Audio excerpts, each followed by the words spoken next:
Hi, everyone. Got a couple of minutes before we start. I thought I'd pop on and say hi. Request to join.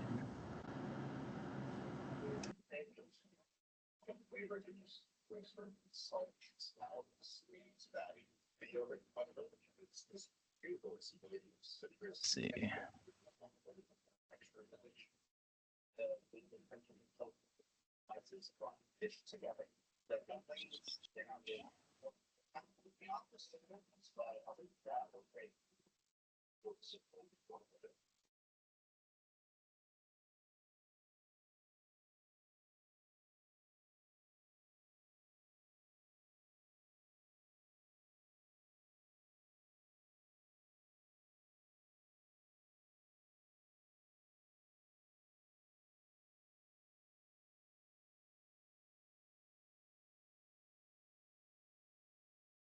Let's see, we have 12 people here so far.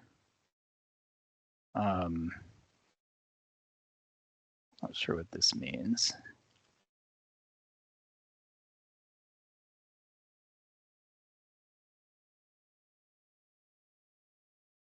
Request to join.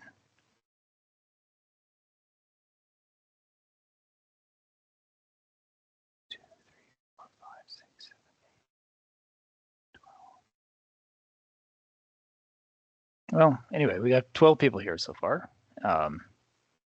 So that's good. All right, this is being recorded. So here we go. There's a couple more.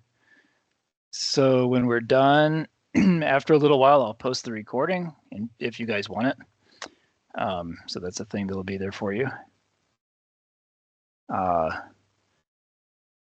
Whoops, hold on just a second. What am I doing?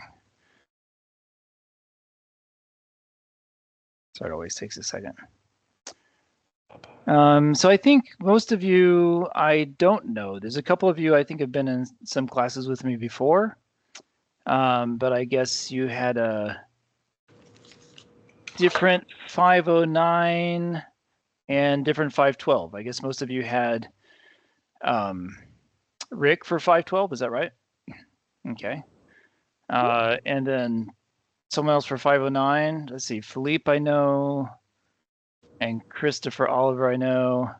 There's a couple of you that I had in 512 actually quite a while back. So I don't know if you took a break or something. Sorry, someone's got some feedback. So yeah, if like it's, let's see, I'm having feedback. So Kirsten, let me see, let me try you. There we go, it's gone now. So it's, if you can get some sort of earpiece or headset, that's best. If you're using speakers, sometimes that causes feedback, especially if you have it sort of aimed at your computer somehow. And that, and I can't think, I can't do math with hearing myself talk back, you know, a second later. So anyway, if I start getting that, I'll just mute you. So you might need to unmute yourself because, you know, typically best to stay muted unless you're actually talking. I suppose you guys all know each other. I don't actually know you. So I wouldn't mind taking a second for you just to tell me a little bit about yourself, if you don't mind. So I guess the sort of things I like to know is like, why are you in the program? That's an interesting thing. And actually, I'll probably take this video and run it through AI later and have it like produce little bits of information about each of you together with what you posted in the thing, and I'll try to keep all that information, try to keep track of it for programming views and stuff. Anyway, just sort of quickly, I can see most of your names. It looks like all of you are logged in as external. No, actually, you're logging in with your My GCU. I guess it's just I don't have a My GCU account. I have a GCU account, so I guess you're showing up as external that way. Anyway, some of the things that you have to access, you need to use your GCU account for. So just keep that in mind. And it looks like everyone I'm peeking at here seems to be logging in with their GCU account, so that's good. All right, so I'll just go through in the order that I see you, and just again, I suppose you know each other, so introduce yourself to me or your classmates if you want, and tell me sort of like why you're in the program. And you've had 512 now, so maybe just briefly like what you think so far, and then we'll jump into this class. So I'll just go through in the order I see you. So Kelsey, tell me a bit about yourself. Yes, my name is Kelsey Kilberg. I currently am on I just finished my 10th year of teaching high school math. I started this program so that I could eventually become dual enrollment certified for my school so I can teach those higher level classes, pre-calc, calculus 1, calculus 2. So that's kind of my goal for right now, but I also like the idea that it opens the door to other opportunities if I do want to go teach at the college level, or do something even on the research side of mathematics later on. So, yeah. Okay, awesome. Thanks. Sorry, I have to keep checking. People keep popping in and stuff. Andrea, tell me a little about yourself. Okay, I'm Andrea Peterson. I teach online science and math classes and tutor. So I've been doing that for quite a while, but I would like to go and teach at the community college level. So that's kind of my next goal. Okay. I'm busy. I've got 5 kids. I only have 2 at home, and I have 3 others in college with me. So that's pretty much what I'm up to. Okay, that is busy. I have one that's going to be in 12th grade and trying to figure out where she wants to go to college right now. So that's a strain. I don't know how you could do it with so many, to be honest. One is plenty for me. Okay, good. All right. So dual enrollment, possibly teaching community college. So those are 2 fairly standard things. Good. Brianna, you're next on my screen. Hi, I'm Bree. I'm in my 3rd year teaching in Wisconsin. Similar to the other 2, I'm looking into possibly teaching the college credit type courses at my school in the future. Okay, awesome, good. Let's see, Beverly Hall. Beverly, have I seen you before? Somehow your name's familiar. Are you there? So you don't have a video. Can you talk? I forget one of you sent me a message saying you were gonna attend, but you're traveling and can't actually talk. So this might be Beverly. So let me just go on. So Kevin, tell me a bit about yourself. I just finished my 9th year of teaching. Okay. Oh, I'm sorry. Okay. Sorry, did Beverly get on there? Or I'm not sure who that was. I was having a little mic problem. This is Beverly Hall, Hamilton. I was in your last class. Oh, you were in my 509. That's what I thought. Yes. Okay. Well, tell the people here a little bit about you. Well, I'm from Florida, and I'm teaching here for 4 years. I'm originally from Jamaica. And so I'm learning your school system. I do teach at high school, and I teach geometry and the maths, college maths art. And I really want to go on to teach in the community college. So I'm really doing this master. I already have a bachelor, a BA in mathematics, specialized in mathematics. So yeah, so that's an interesting thing. So as someone with a BA in math, what have you thought about the program so far? Well, I find it interesting. I love all aspects of mathematics, and the introduction to the program wasn't difficult, but because it's been a long time since I've done the program, so I'm really actually refreshing what I know. Okay, that's right. You haven't had 512 yet, is that right? No, not yet. Okay, this is my second. Is your second. Okay. So this one will be very different from the first one. I know. There'll be a lot more content in this one. Okay, well, good. All right, we'll see. I'll ask you the question again when we're done. Yeah, okay. Yes, I will answer that. Okay. All right, Kevin, now go ahead and tell me about yourself. All right, so I'm Kevin Castillo. I've been teaching high school math for 9 years. I taught geometry and pre-calculus. I am the department chair at my campus, my high school campus. And so I want to get a master's because I know we are always short on teachers with a master's to be able to teach dual enrollment. So I'm Okay. getting one just in case. Okay. All right. Good. Good.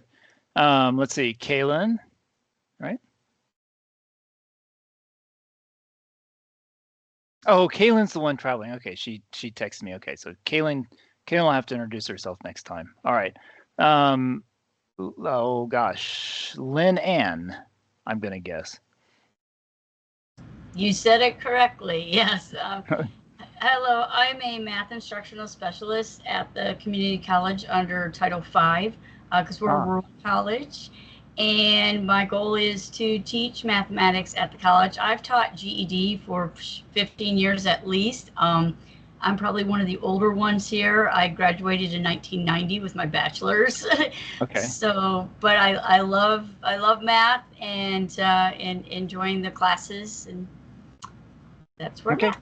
Okay, good. I think I graduated in 1990 from, trying to remember. Yeah, with my bachelor's too. That's when I graduated. Yeah. Where from? I'm trying to remember. It's from Texas A&M. Okay. Do you know where that is? Yes. It's in Texas anyway. Then I went to Berkeley for my PhD. That's where I was there. So, okay, good. All right. So, Christopher, now you have worked with before, but go ahead and introduce yourself to everyone else here. Christopher Oliver. I've taught mainly high school math for 20 years. Algebra 2 pre-calc. My goal is to gain a master's in mathematics so I can open up more doors. I would like to teach on a college at a college or university. Kind of getting tired of the younger kids. Things have changed, and I like to open up doors as well. So more opportunities. Yeah. Okay, good. All right, Naomi. Hi, I'm Naomi Peterson. I finished my third year teaching. I teach at the high school level, so geometry and algebra 2. I also am getting it for dual enrollment and then possibly being like an adjunct professor later, being at college level. But yeah. Okay, all right. Pretty common set of goals there. Okay, good. All right, David.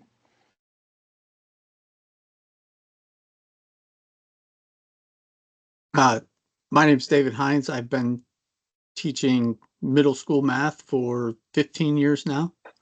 I'm looking to possibly move up to the high school, teach some dual credit classes, and I was also interested in teaching some college classes here and there.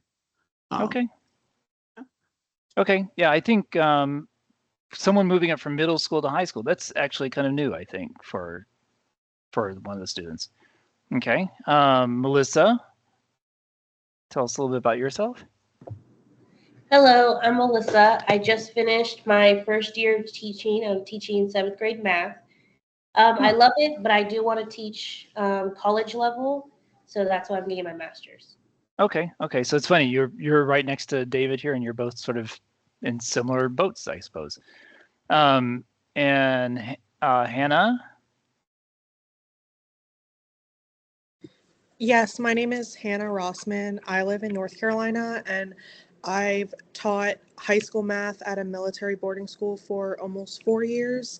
And I am in this program because I am doing this to prepare to go into a doctoral program after, so that I can one day teach at a university and do research. Okay.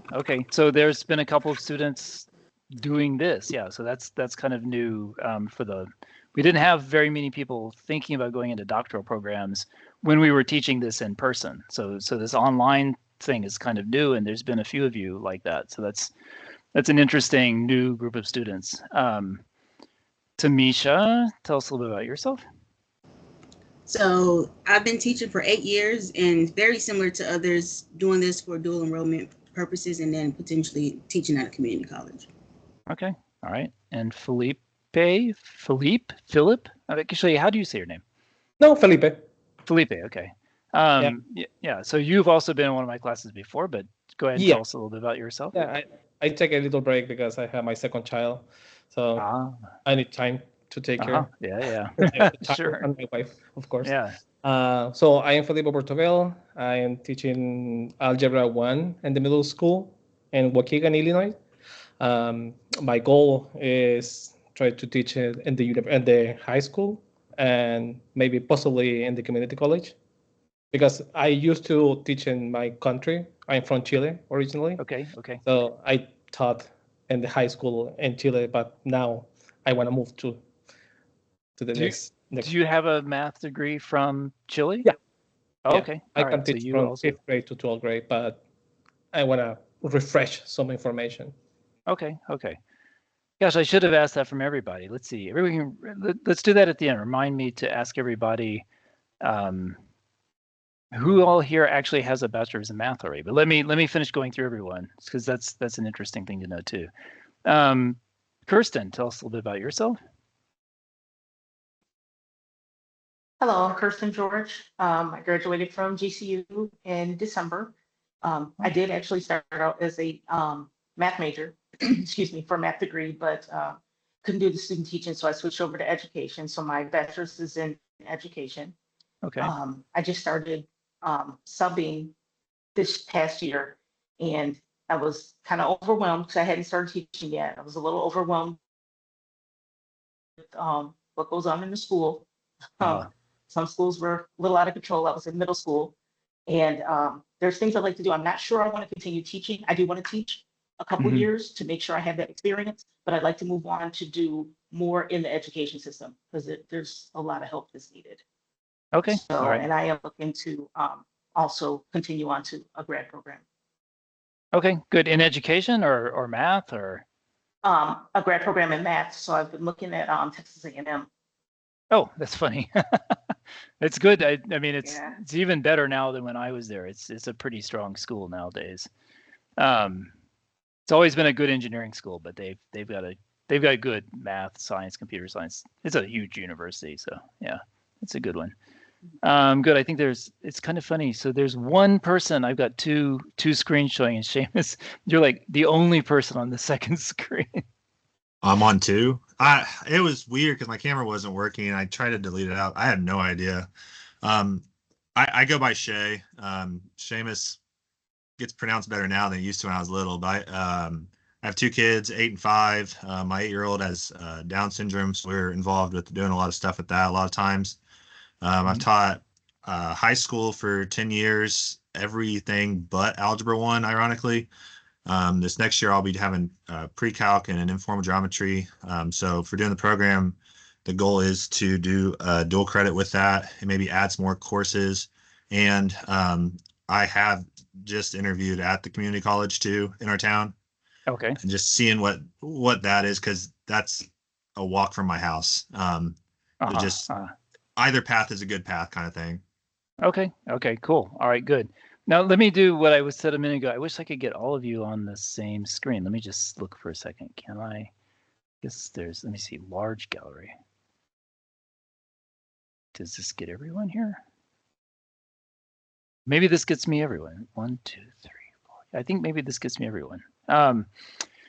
Yeah, raise your hand, or maybe there's a thing you can do a raise thing, but who all has a bachelor's already in math?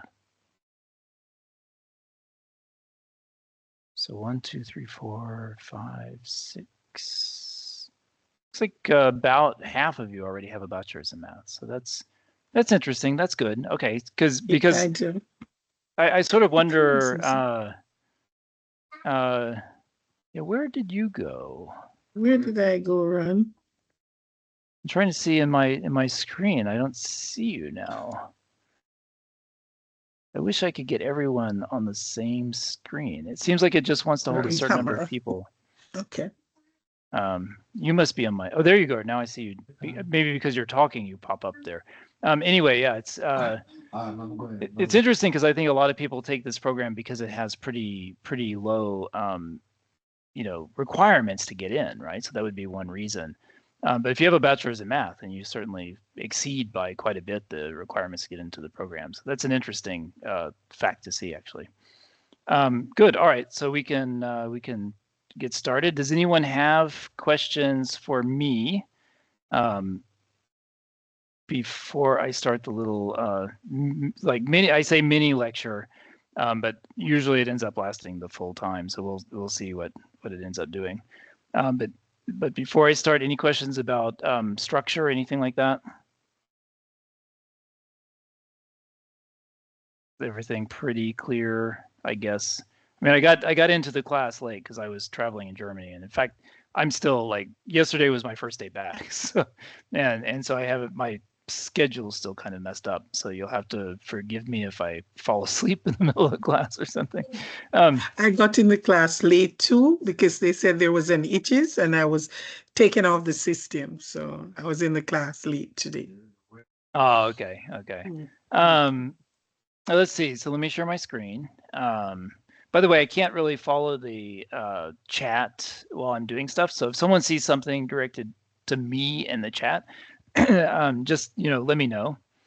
So I'm gonna share the screen. Okay.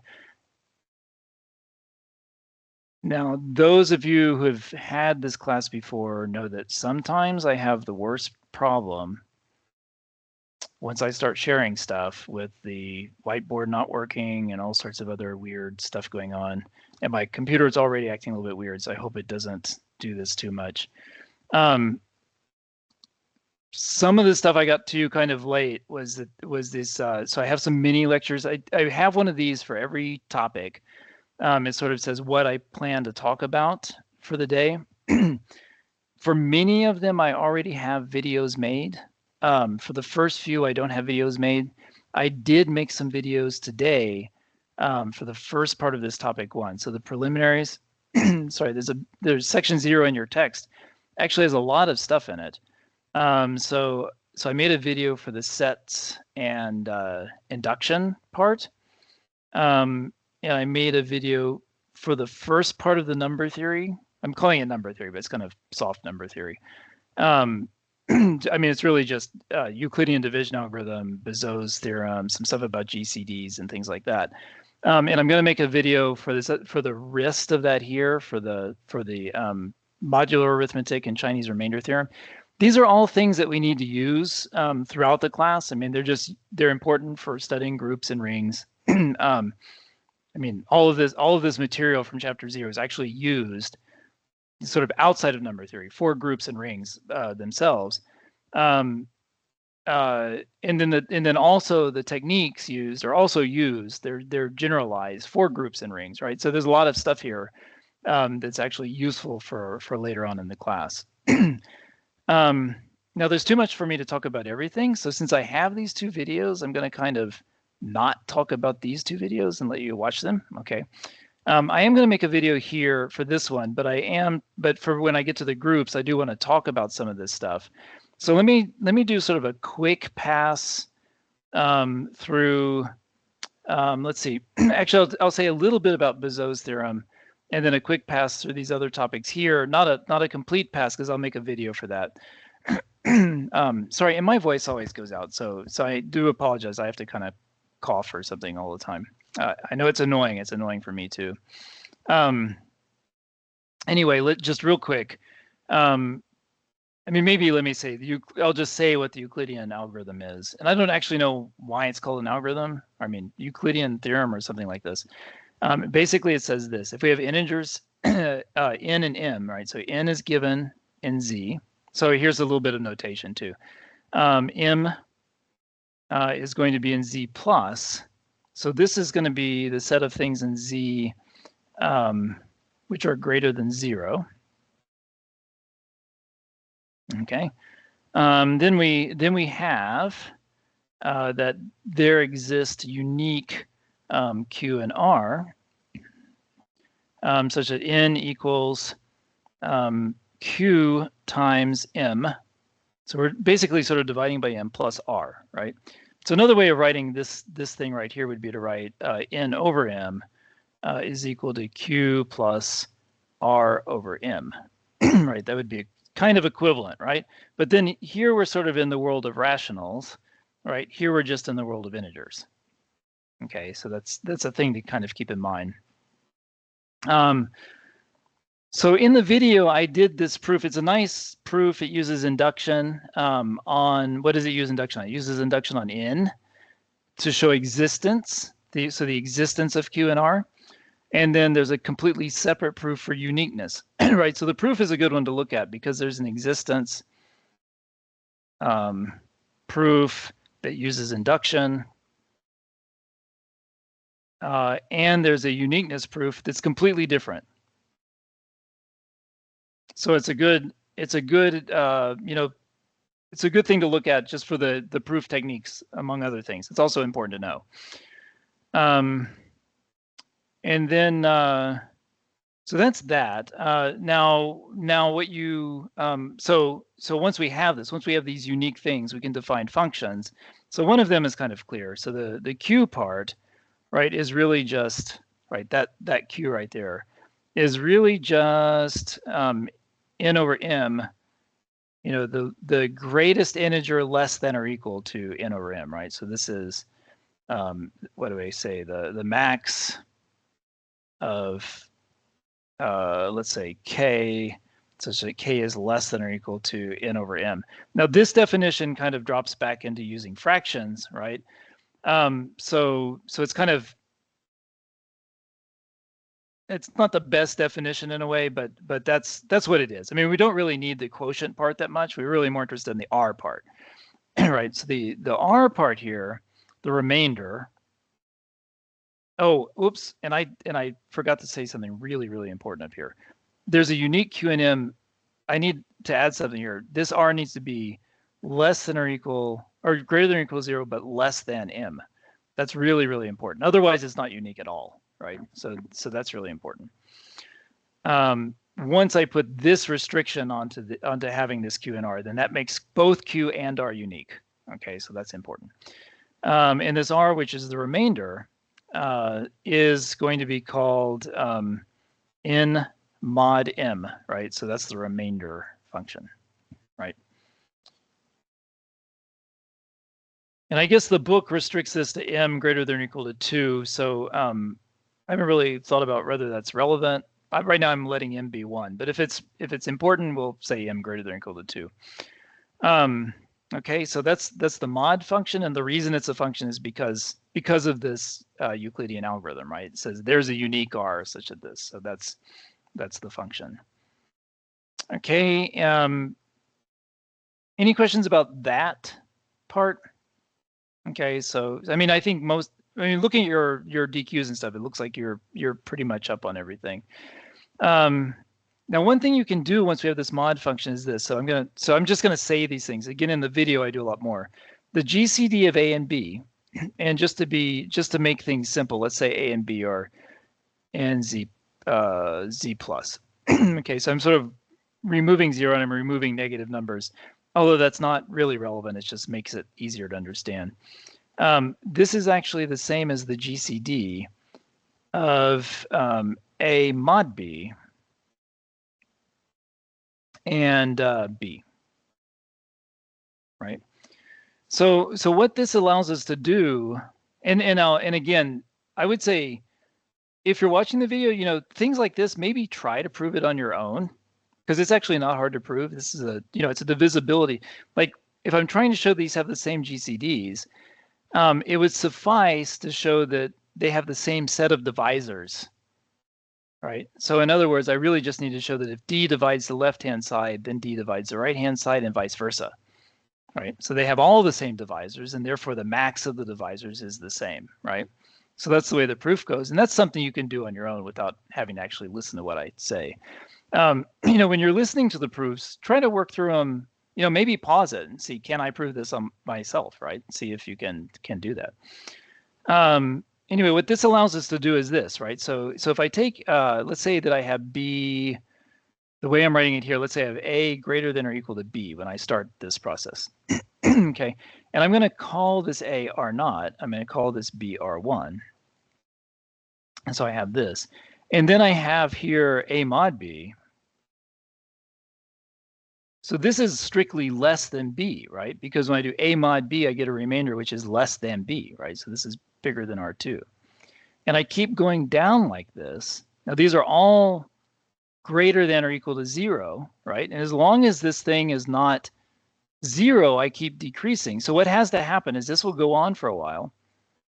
And it's going to eventually, in fact, let me do it like this. It'll go one more, and then it'll hit Rn plus 1, which has got to be 0, right? So that's what has to happen, right? It's going to decrease. It's got to be strictly decreasing because I'm using modulo every time. It will be strictly decreasing, so it's going to decrease until I hit 0. Now, everything's got to be greater than or equal to 0, so that's what you have to hit, right? If it's not 0, then you're going to do the process again, and it's going to give you something strictly less, right? So it will keep decreasing until you hit 0, okay? And it's going to turn out that this thing here, because you have this relation the whole time, the GCD of these things is always the same, right? So I'm getting here that the GCD of A and B is, of course, equal to the GCD of R0 and R1. That's just because R0 and R1 is A and B, right? And this is equal to the GCD, of R1 and R2, right? Just using this box thing up here, and you keep going like this until you get down here to the GCD of what I have here is R.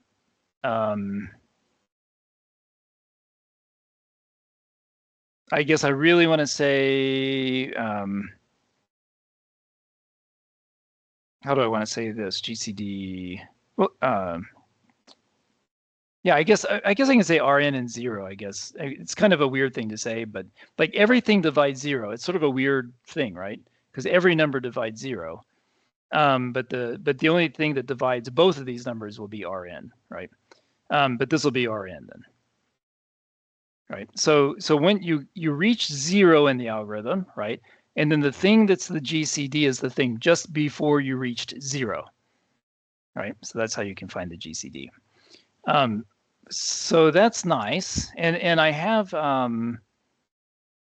this, I've put this where you can just access. There's a link here to this Excel sheet, so I'll show you.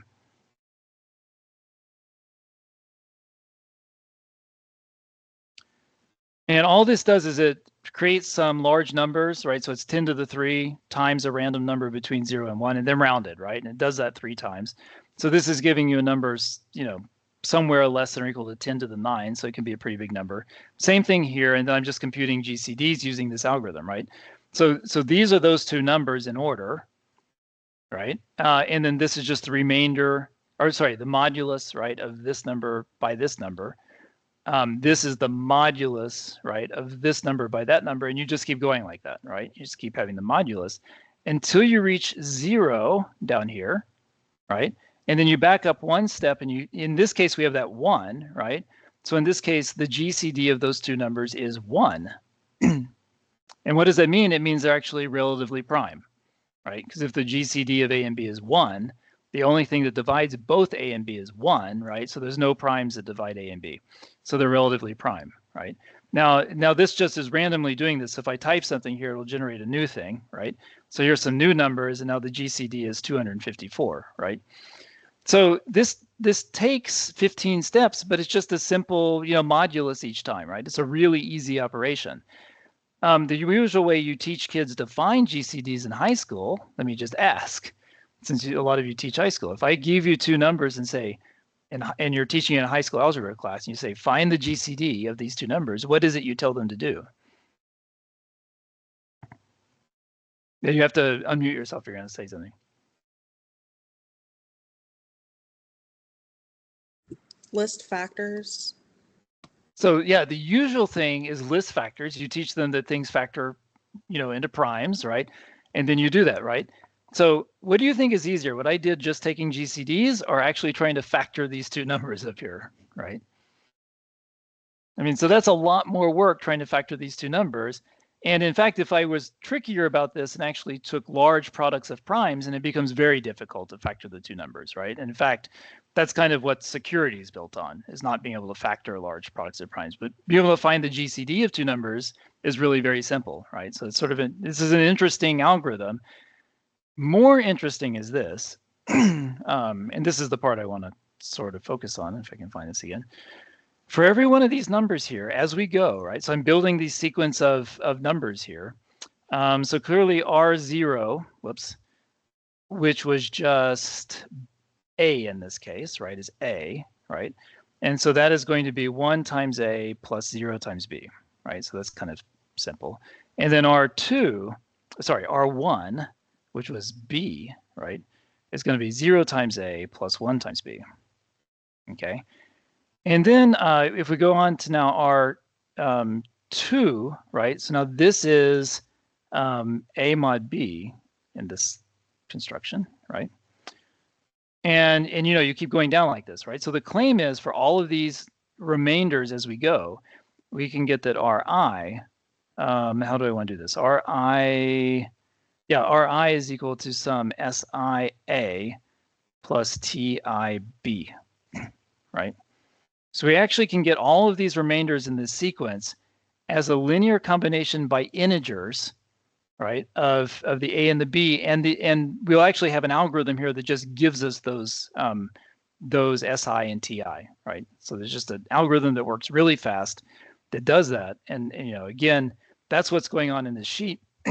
Here are the T's, right, along the way. Remember, I had that 1 and 0, 0, 1, and then here they are being built up below that. And so here I'm reconstructing these numbers as a linear combination. The D5 here and the D6, well, that's these two initial numbers. That's the A and the B, right? And then the rest is just using the previous, you know, values of the TIs and the SIs, right, in some way. So I'm sorry, no, actually, it's just using this TI and this SI, right? So it's saying, in this case, right, 254 is the GCD of these two numbers, right? And it's the case that 254 is minus 98,017 of those guys, right? Plus 18,100, you know, 181,585 of those guys, right? And when you add those together, you get 254, right? And so that's the GCD. So actually finding these numbers, if you were to just try to do it by hand, is not an easy thing to do, right? I mean, so this algorithm makes it very easy to do, but you kind of need to know this algorithm, right? And so this is the Bezos theorem thing that I wanted to say. So I mean, the theorem itself says this. It says that the GCD of A and B, so let's say this is D, right, can be written as XA plus YB for some, you know, for some X and Y and Z, right? So now everything in here is Z. This is all integer arithmetic, right? So we're solving this kind of integer linear equation, right? But you really need to use this sort of special integer arithmetic. You can't use, you know, an equation for a line or, you know, slopes and stuff like that, right? Because it's just all we have is integers here, right? We don't have any rational numbers here, so to speak. Okay, but the algorithm's really simple. Now, again, it's something I talk about in the video. I'll just say here what it is. I can get the you know, the TI and the SI is going to be TI, and I'm doing this in sort of Python type notation. So I take the TI minus 1, SI minus 1, and I subtract QI times TI SI. All right, so so if I wanted to write that out, I would have and this should be plus 1, sorry, plus 1. So I have TI plus 1 is equal to TI minus 1 minus QI times TI, right? So just like that. So that's what it turns out to be, and it's just a matter of looking at how you compute the remainders each time, right? So yeah, I don't want to say any more because I do it in the video. I mean, you know, watch the video and you can see it's easy to do, but I don't want to spend the whole time on this. But the theorem itself is what I wrote here, right? So if I have the GCD of A and B, then I can find X and Y such that D is written as this linear combination, integer linear combination of A and B, right? So that's Bezos' theorem, right? So that's that thing there. It's really important because in particular, I mean, so one example of this, if A and B are relatively prime, then the GCD of A and B is 1, right? And so we have 1 is equal to XA plus YB for some X and Y. And that's going to just turn out to be something we use all the time, right? So that's one of these things that just turns out to be really useful.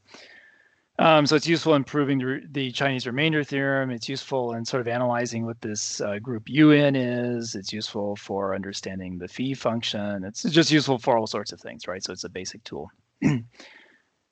Later on, we'll talk about rings, whatever a ring is, that have this kind of property, and they'll be called Bezout domains, right? Because it's Bezout's theorem. And we'll talk about rings that satisfy, this kind, have something like this, right? And they'll be called Euclidean domains. And so we'll have all sorts, these kind of things will generalize to much more abstract structures, like as an example, right?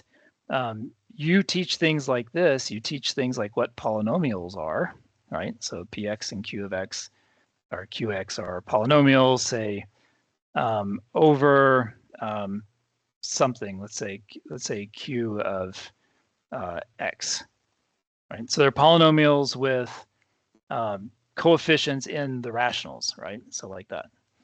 And then you talk about rational functions. What's a rational function? It's like a ratio of polynomials, right? Things like that. Okay. And there's actually, there's the division algorithm works here, right? So for, in this sort of setting, so you're sort of thinking of these as rationals. And so we'll use these sort of things to analyze, sort of the rational functions over fields later on, right? So we'll use these same techniques, same proofs. I mean, the proofs will be exactly the same. So the stuff we're doing now, you'll see in a more general setting. Later on, we get to rings and things. So it's really useful to kind of understand it in this number theoretic setting at the start, right? So the number theory kind of has 2 points. One is that you just need to use it along the way. And the second is you're going to generalize these ideas for more general settings later on, right? So it's kind of got a twofold use here. Okay. By the way, I usually don't save these notes, but now that I'm thinking about it, and it's too late for now, but is there anyone who would like me to save my, I mean, in some sense, this is almost scratch work, but last class I had someone who always wanted me to save these things. Is there anyone that, I will post the video of this lecture, but do you want me to save these notes for you? Is there anyone who wants these? They're just kind of, I can't imagine wanting them, but if you do, the thing is they don't print well because I have this black background. So if someone wants them, I need to change the background to white, like change the color scheme before, if you want to print them. Okay, so I mean, so if you're posting the recording, we can always refer back to the recording too if we want to see them. Yeah. I mean, that's, yeah, someone wanted to just print them last time I taught. But she was like burning out her whole toner of printer because it was a black background, right? So it's kind of crazy. But I can't, once I do this, I can't actually change the color scheme after the fact, right? I've got to do it before I write. So anyway, if someone decides you do want them, let me know and I'll try to remember to change the color scheme here. I think this works out well for the class, but anyway, I'm gonna now, since no one wants it, I'll just erase it because it was one of those things that tends to make my computer freeze if I have too much stuff on there. Okay, now sort of really quick, what is Zn? I think most of you know this. So Zn is going to be the set of remainders modulo n, right? So in terms of a set, and again, there's actually many ways you can kind of do this. So I could just define this as the set 0 through n minus 1. These are the potential remainders, right? So there's one thing I could do, and then we could define plus and times on this set, right? Now, how would we define plus and times on this set? I would say that a plus, and I'm going to just, for now, because I've got this n here, a plus sub n b would be equal to a plus b, and then mod n. All right, now a plus b may be less than n, in which case a plus b mod n would just be a plus b, right? But on the other hand, a plus b might be greater than, like n minus 1 plus n minus 1 is bigger than n, right? So it might be bigger than n. And then we need to mod in the thing in order to get what this addition is, right? And same with multiplication, a times sub n b, right, would be a times b mod n, right? That way you never actually leave this set of numbers up here, right? So that's one way of viewing this Zn structure is you've got just these numbers together with this plus sub n and times sub n that we define on these things like that. Okay, so that's one way of doing this. Another way, and this is interesting because this is kind of like what we do later on in the class, is I could say, well, Zn is this set of things. Oh, by the way, in set theory world, I will often just abbreviate that as N. Okay, so the natural numbers, so 0 through whatever, right? 0, 1, 2, 3, etc. You can view each of those numbers, and I think you did something like this in 509. At least it's officially part of 509. The number n can just be the set of numbers less than n, right? So n itself might be the set of numbers less than n, right? So n just equals 0 through n minus 1 set theoretically, right? It has nothing to do with the algebraic properties. It has to do with how you represent integers by set theory. But it turns out to be really useful to do it this. I mean, let me just indicate why. Because sometimes we want to do things like x cross x as cross products of sets, right? And I would like to call this x squared for obvious reasons, right? Because it's like x times x, it should be x squared. But this notation, right, x to the y, it really means the set of functions going from y to x. Like that, right? I'm not really sure what to put there, but the set of, f is a function, but that's kind of there, right? So it's a set of functions from y to x is that thing, right? So this thing should also be the set of functions going from 2 to x. It's like, and now you think, well, what does that mean? What's a function from 2 to x? But if I think of 2 as being 0, 1, right, then it's a set of functions that, assign something to 0 and something to 1. Well, that's essentially just an ordered pair, right? If I have a function going, f of 0, basically it's the ordered pair f of 0, f of 1, right? So it just turns out to be useful to think of things that way. So Zn is sort of the algebraic structure, but set theoretically, we might also just think of the set 0 through n minus 1 as being the number n. Okay, so just in case I do that at some point.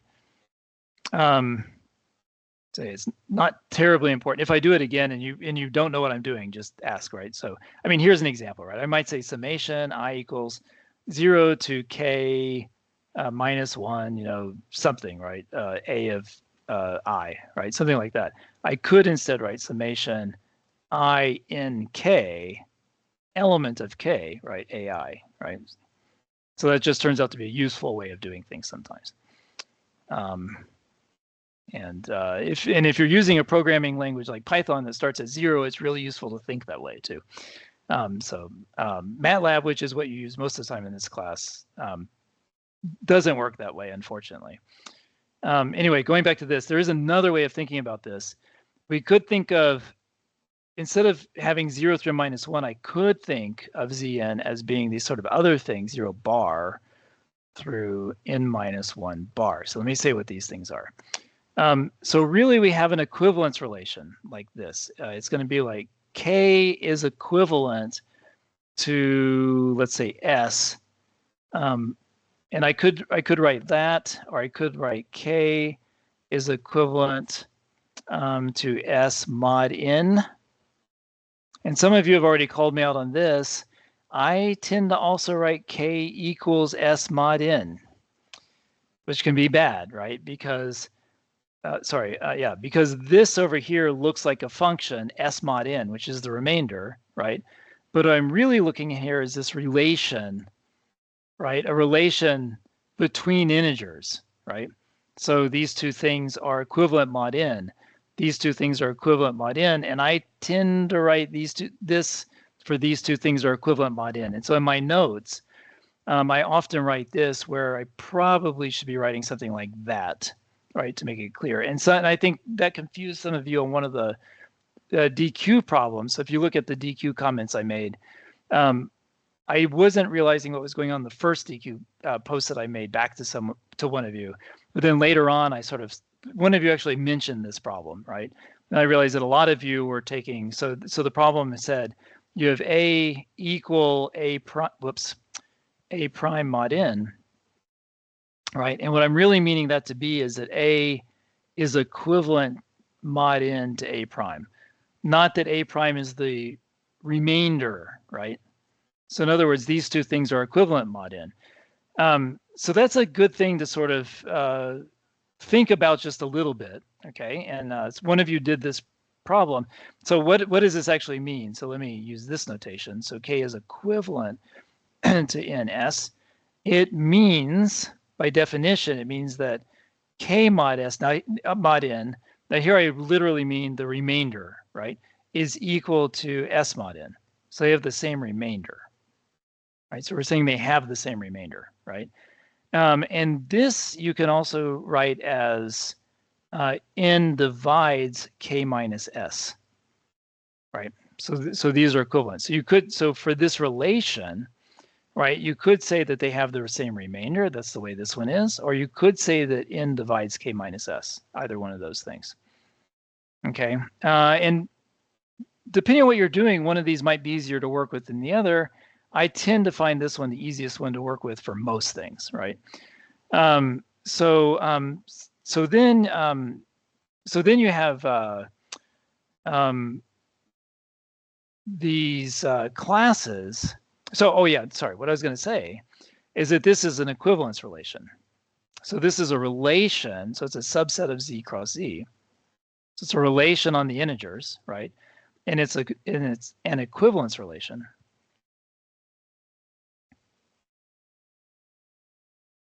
Now this I actually didn't put in the video. I probably should have, so it's probably worth talking about it some. And one of you did this assignment. So when you're going to show that you have a set X, an arbitrary set X, and I have a relation on X cross X, right? What does it mean for this relation to be an equivalence relation? Well, it needs to satisfy A is equivalent to A for, let me just sort of write out all the stuff. So for all A and X, A is equivalent to A, okay? It needs to say for all A and B and X, A is equivalent to B implies B is equivalent to A, okay? So this one here is called reflexive property. This is the symmetric property. And then we have the transitive property, and I should be giving myself more room here. So this will say for all A, B, and C in X, A equivalent to B and B equivalent to C implies A is equivalent to C, right, like that. Okay. So one of you did this. Now, if you're going to prove this sort of thing, like here A is, so if I'm showing this is an equivalence relation, right? Then I would need to show that for all A and Z, N divides A minus A, right? So that's pretty clear, right? Because that's 0, right? And then here I would need to show for all A and B, in Z, N divides A minus B implies N divides, I guess turning it around, B minus A or something like that, right? But that's also clear, right? Because one's just the negative of the other, right? And when I say divides, right, it just means there's no remainder, right? So that's all it means. So the remainder is 0. And then similar thing for the transitive one. It maybe requires a little bit. This is a homework problem, so I won't work the whole thing, but that's something for you to think about. Right, so this is an equivalence relation for any N, which is, and I'll just stick to the book in case I'm in trouble here. So N greater than or equal to 2, right? Any integer greater than or equal to 2. Now I'm going to erase all that. Now, when you have an equivalence relation on X, right, you can't, so a way of picturing this is sort of here's X, and then you're kind of splitting this up into equivalence classes, right? So you have these equivalence classes. So let's say here's a little A inside of X, right?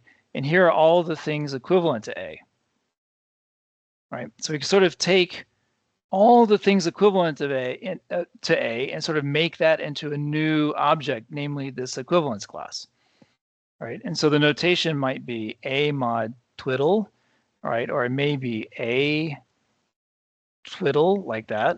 Or in this case up here, I'm using A bar for this thing, right?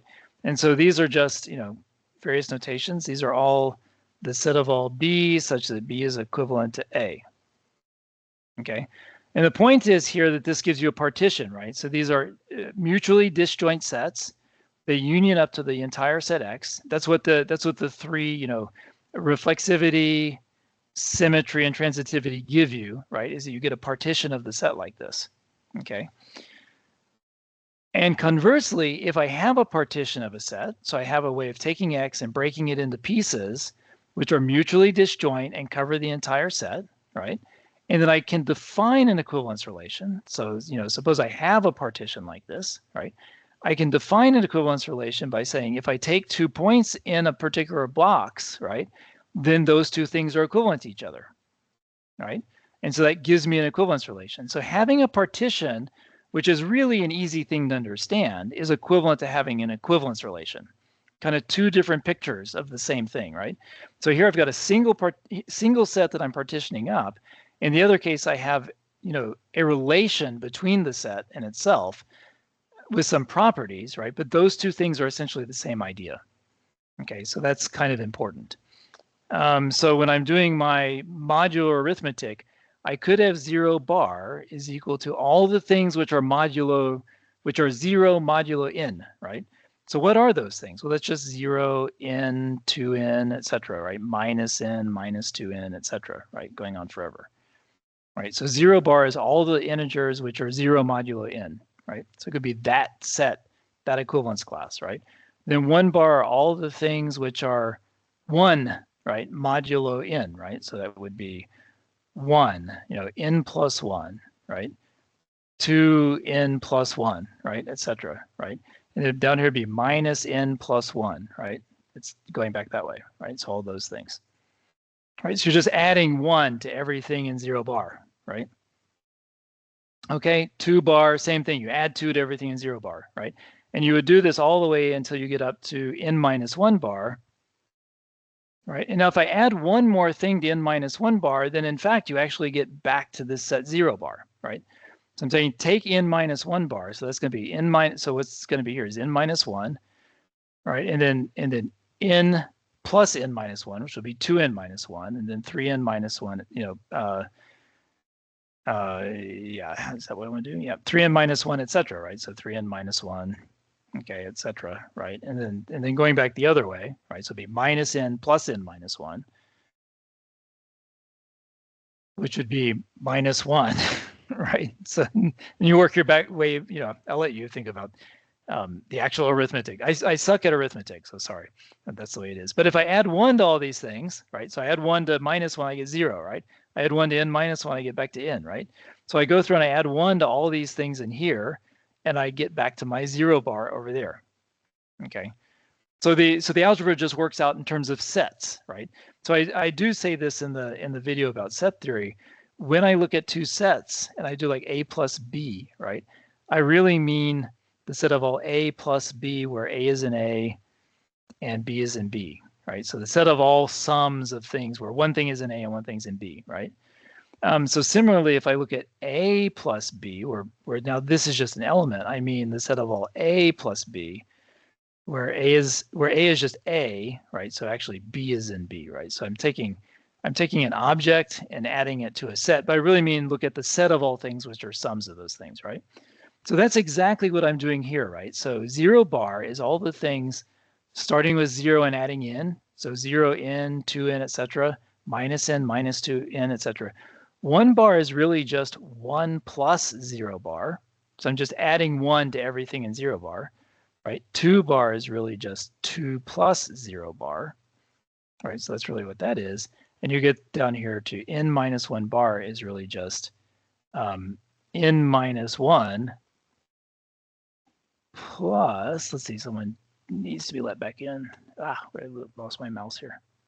Okay, n minus 1 plus 0 bar, right? So you can sort of look at things like that, right?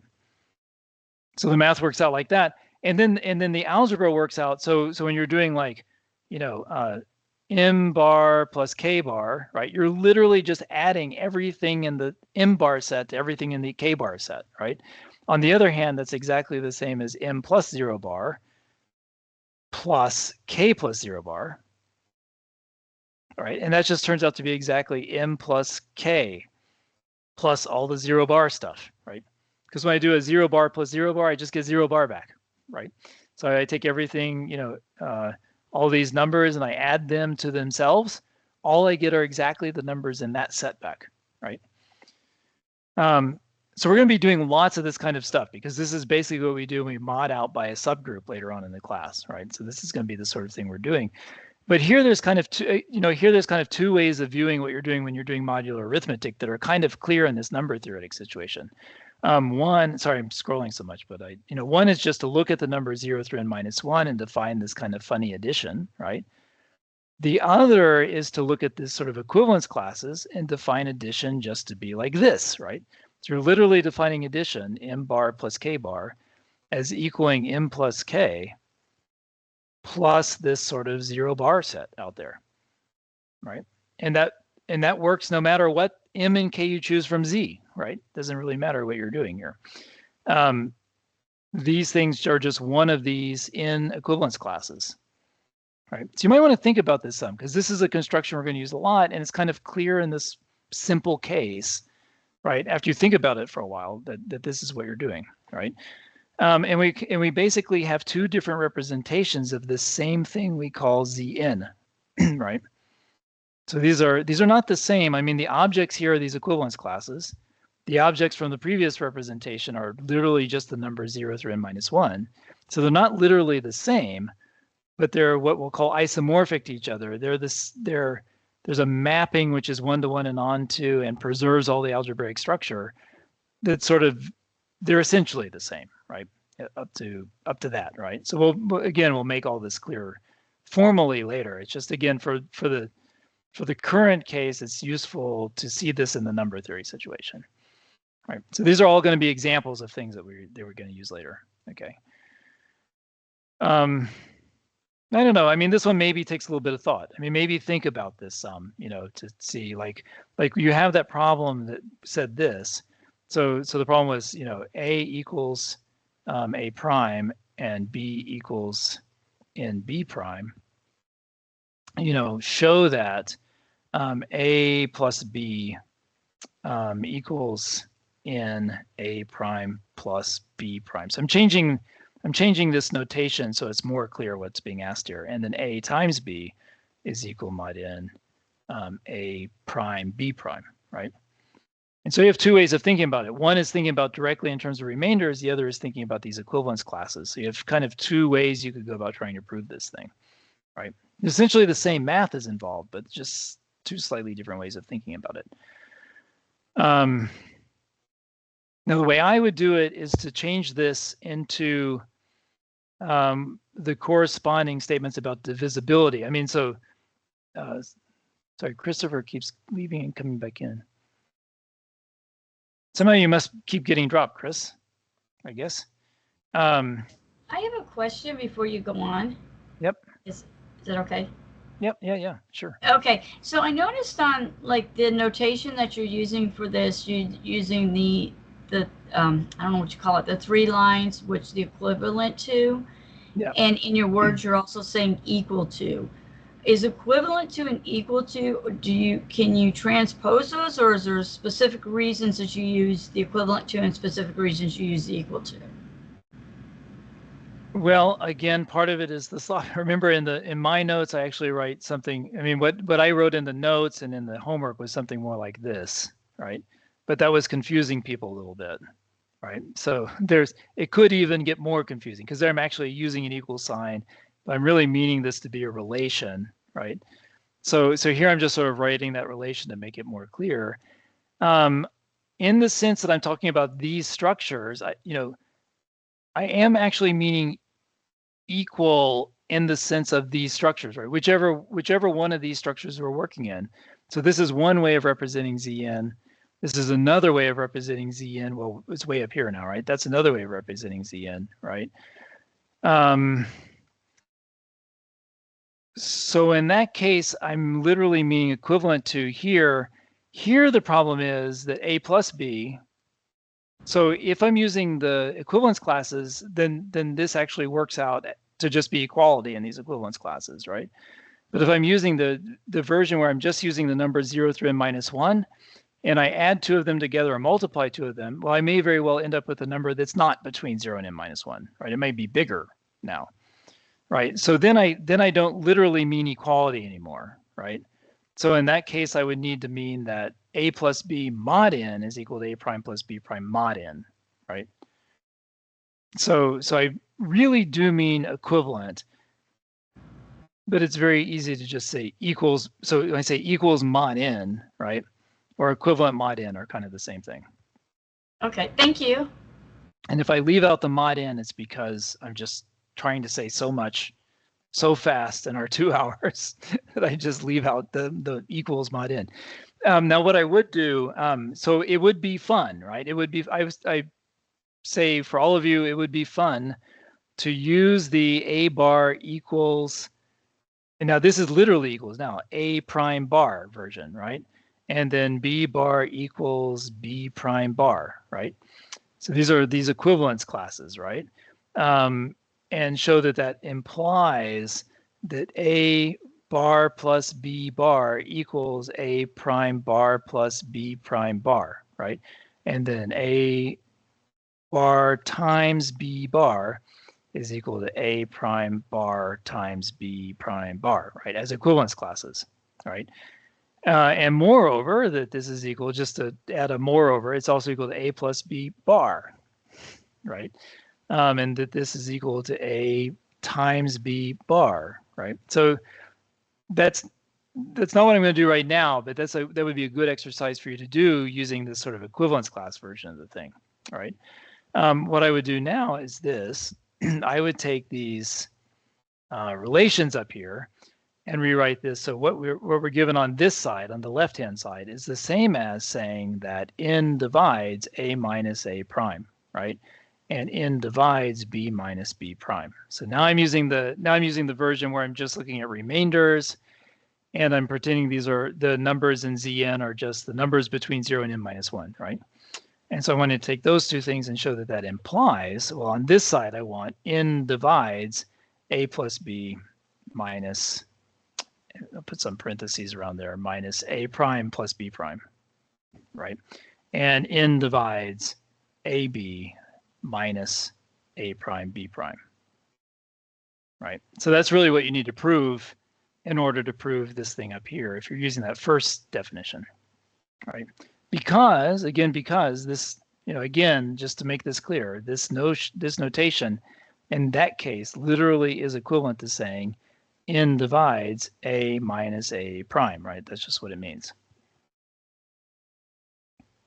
Okay, and this is easy to prove. I mean, especially like the first one's really easy to prove because a little bit of algebra just turns this into a minus a prime plus b minus b prime, right? So if n divides both of those things, and n clearly divides this, right? I mean, maybe I should write that out, right? So remember, this is our assumption. This is our hypothesis, right? If I'm trying to prove that, well, it's just the case that a plus b minus a prime plus b prime, right, is a minus a prime plus b minus b prime, right? Well, if n divides both of those things, then it clearly divides the sum, right? So it clearly divides that, right? That's what I wanted to prove here, right? Okay, and a similar argument for this one, you have to be a little bit trickier for that one, right? So I'll leave that up to you, right? So that's I mean, you do something similar with algebra, you just have to play with it a little bit differently. Anyway, that's the definition of modular arithmetic. We have this fact now, right? We have this fact that we have this, I mean, what is this really telling us in terms of this structure up here? We have this equivalence relation, but it's actually telling us that we can extend the algebra, right? Not just having this, not only can I make these equivalence classes into new objects, but I can actually define plus on these two classes, right? And I can actually define multiplication on these two classes, right? And it behaves exactly as you might hope it would. It behaves, again, just sort of writing it out. The classes would be 0 bar, 1 plus 0 bar, up through n minus 1 plus 0 bar, right? And it turns out that, a bar plus b bar, so this is now a plus 0 bar plus b plus 0 bar, right, is actually just A plus B plus 0 bar. I mean, this is literally what you're asked to prove in that case, right? So because you're trying, I mean, well, I mean, maybe it's slightly different, but that's what you're getting, right? And then same thing, A times B, A bar times B bar, right? Turns out to be A times B plus 0 bar. Okay. So yeah, I mean, sort of literally that's what you're kind of showing here, right? I'll leave that up to you to think about some more, right? But that's kind of what you're showing. And what else? Yeah, I guess if you're just doing it this way, right, then you get something similar. You get that. Oh, is my thing messing up? Dang it! Now my mouse is messing up. That's not good. Okay, this is what happens. So let me close this.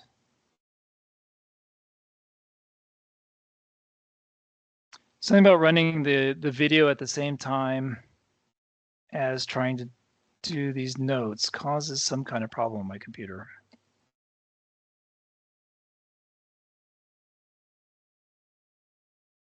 Sorry, sometimes I actually have to leave the meeting and come back to get things to work again. I might have to. So I'm not getting this to close at all.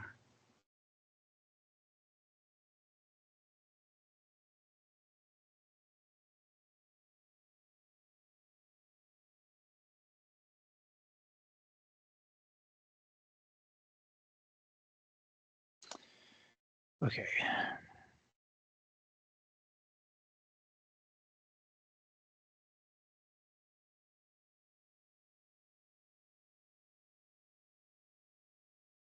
What?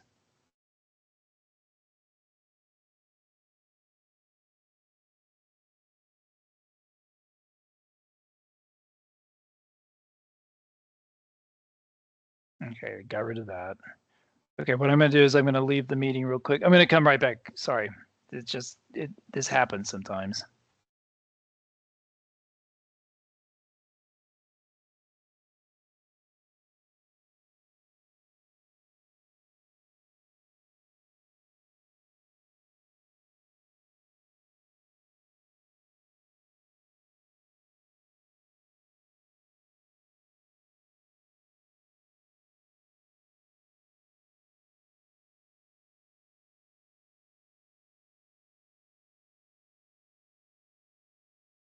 You're on mute. Oh. Sorry, thank you. Was the sound breaking up any when that was going on? Or not? Was the sound still coming through? Because sometimes the sound stops too. I see some raised hands. You guys should feel brave. I mean, when I get going, it's hard for me to, you can just like jump in and say, hey.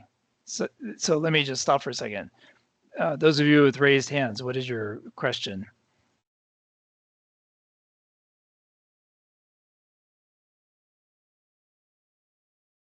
No? No, I forgot to put mine down. Sorry. Oh, okay, okay. Okay, let me see. Am I back? Okay, it seems like I can write again. So now let me just clear this. I'm just going to clear this because that helps sometimes. I feel like something's wrong with this computer, but it only happens when it doesn't matter if I'm using Zoom or this. They both do this similar things like this. And I don't know if it has something to do with recording it. I'm not really not sure. It's kind of a pain. Oh, what I was going to say is this. So another way of yeah, anyway, I'm not sure I'm saying anything other than the homework said. So I mean, my point was that by by modding out by the equivalence relation, you can actually form a new algebraic structures. Not only do you have an equivalence classes, you can actually make those equivalence classes into new number-like things, right? So they're behaving like numbers now. So you can multiply them, you can add them. So this is a kind of construction we'll be doing just throughout the class. We'll be talking Sorry. about groups. Go ahead. You are sharing the screen or? Oh, sorry. I'm not actually writing anything, but I'm also not sharing the screen. So let me share the screen. Now I'm sharing the screen. And let me move this. All right. So you know, later on in the class, you've already seen, if you've done the reading, what it means to be a subgroup of a group G. And we will be doing the same sort of thing and forming these factor groups, right? And it'll be exactly the same sort of thing that we were just talking about. And then when we do rings, we'll do the same sort of thing with rings. So it's really good to understand this sort of construction, again, with respect to the numbers, because it's going to be repeated. Let's see. Okay, so just quickly, UN. So we've talked about what ZN is. UN is the set of, how do I want to define this? I guess let me define it like this: a set of M less than N, such that M inverse mod N exists. Okay, so we want to think about that for a second. So what does it mean to be the inverse of something mod N? It means that that I have some X, right? To say, I mean, what does it mean? What does it mean for, let's see, what does it mean for X to equal M inverse mod N? What it's going to mean is that X times M, right, should be equal to 1 mod N, right? So now I'm using my sort of bad notation here. Whoops. Right. So what I'm really saying here is xm equals n1, right? That's what I should be writing. But I do this in my notes all the time. So here I'm talking about the relation, right? Xm equals 1 mod n. So I mean xm mod n equals 1 mod n, which is just 1, right? So that's what that would be equivalent. So that's the sort of thing we want, right? So what does that mean? It means that xm, right, is equal to some multiple of n plus 1, right?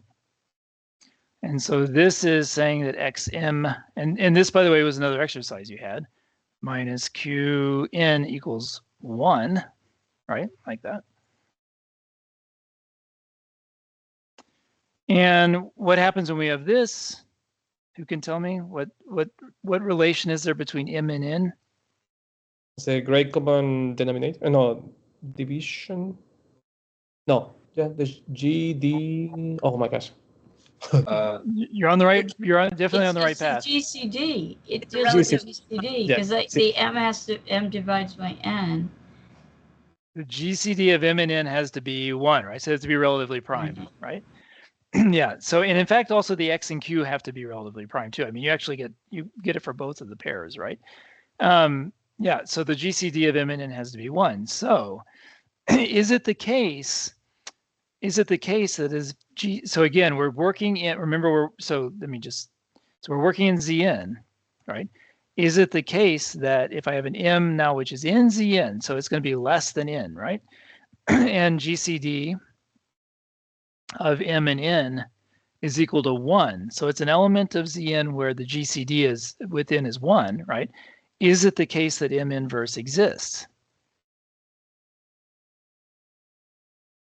So what would it mean for m inverse to exist, right? It means we need to find some x, right? So it's at xm plus, you know, well, so that xm equals 1 mod n, right? We need to, now we're not assuming it exists. We need to find such a thing, right? So now so before I was assuming we had such a thing. Now I want to say, is there such a thing if this happens? So if the GCD of m and n is 1, what do I know about writing 1 as a combination of m and n?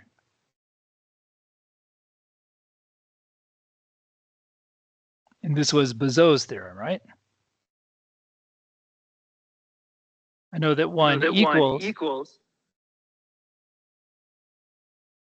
Let's see, sorry, let me. You're just saying to write it as their equivalents?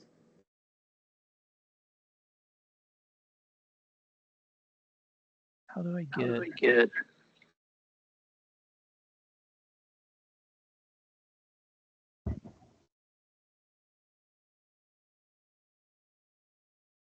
Sorry, guys. Now I'm getting this feedback again.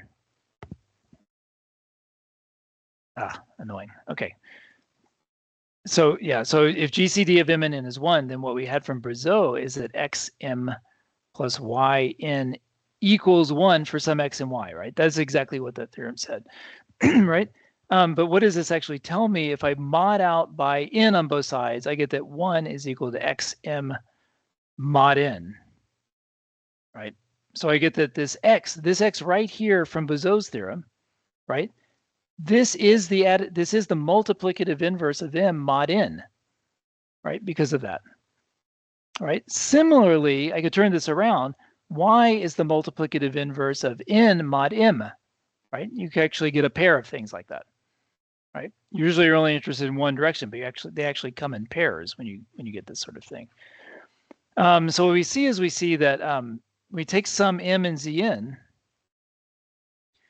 m inverse in this structure exists if and only if the GCD of m and n is equal to 1, right? So the original definition of UN that I gave up there was the set of all m less than n such that m inverse exists, right? And this actually turns out to be exactly the same as the set of all m less than n, such that the GCD of m and n is equal to 1.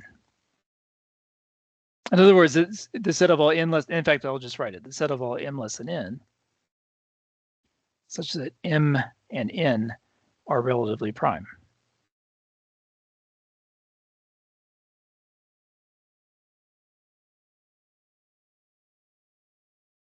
Okay, so that's what the structure UN is. And it's going to turn out that UN is a multiplicative group. Okay, so Zn is an additive group. Zn is not necessarily a multiplicative group. We haven't said what a group is yet, but this one will turn out to be a multiplicative group sitting inside of Zn.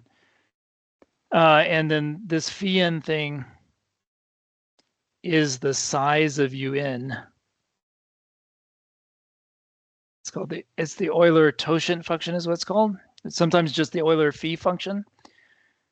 And some of you at least have looked up how to compute this, or maybe it's actually in the book, I guess. There's a couple of things to say here. If m and n are relatively prime, then this turns out to basically preserve products. So if GCD of m and n is 1. So this is stuff I'm going to put in the next video that I'm going to add here. I'm going to add a proof of this.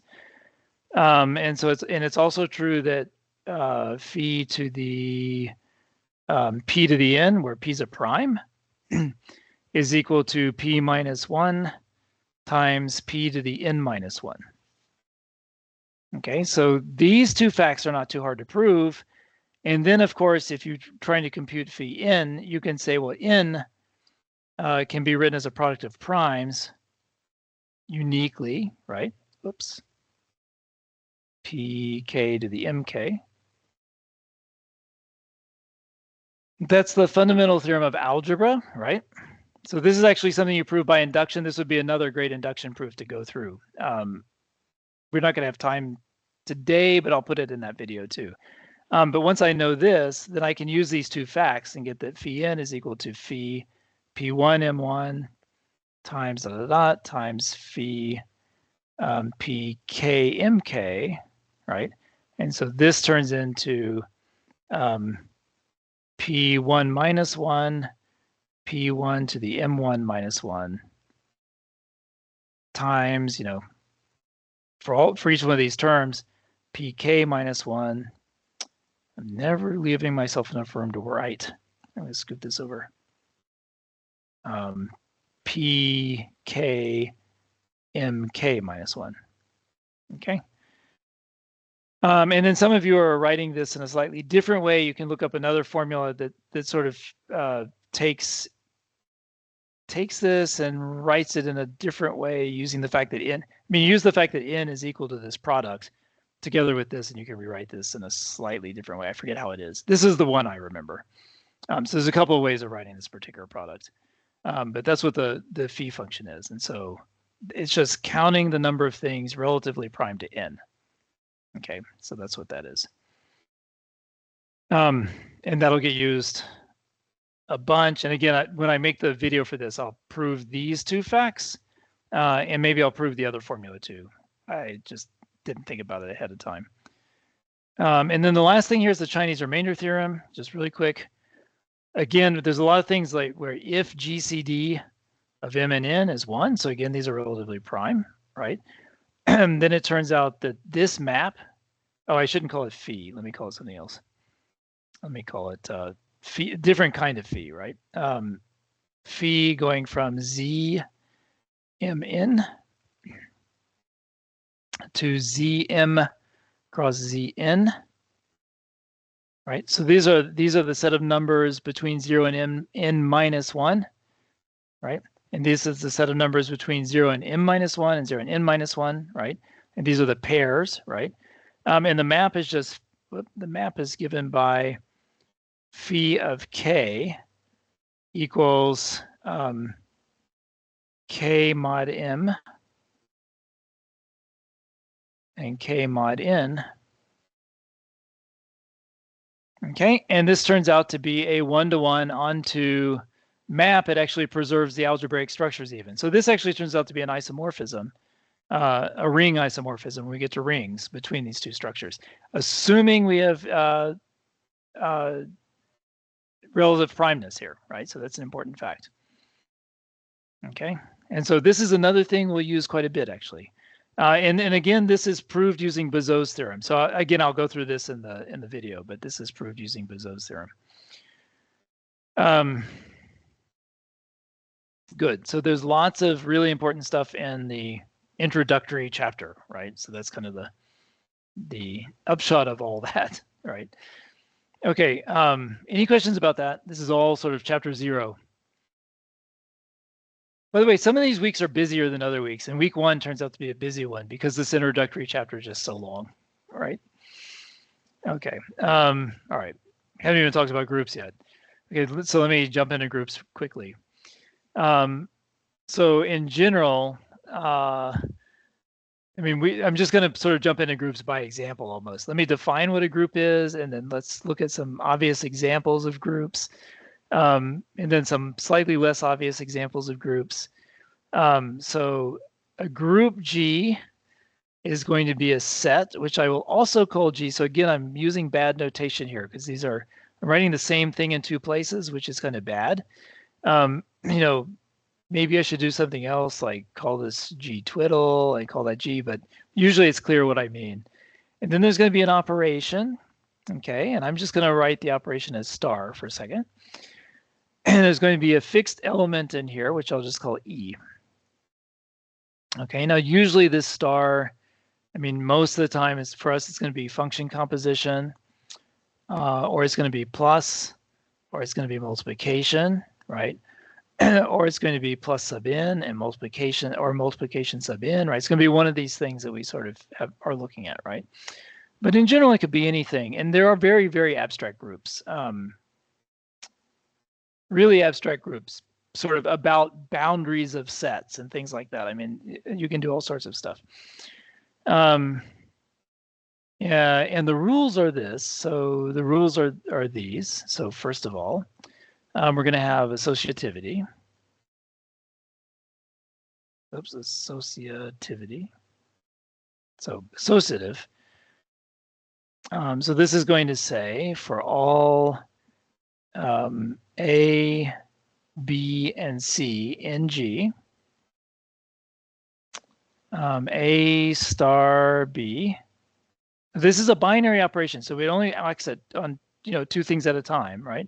Star C is equal to A star B star C. right? Like that. So it doesn't matter how we group them, right? But the order does matter, right? Grouping doesn't matter, but the order matters. So the second thing they need to satisfy is there needs to be an additive identity.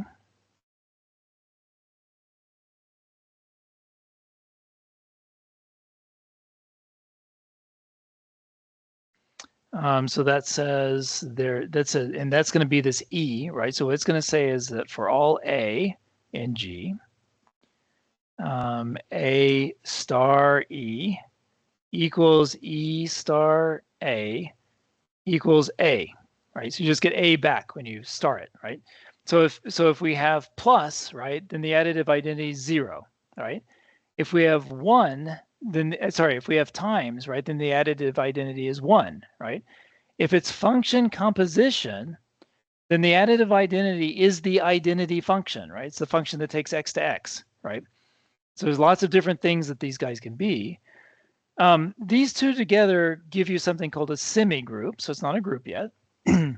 To be a group, we need that for all A and G, there exists a B and G,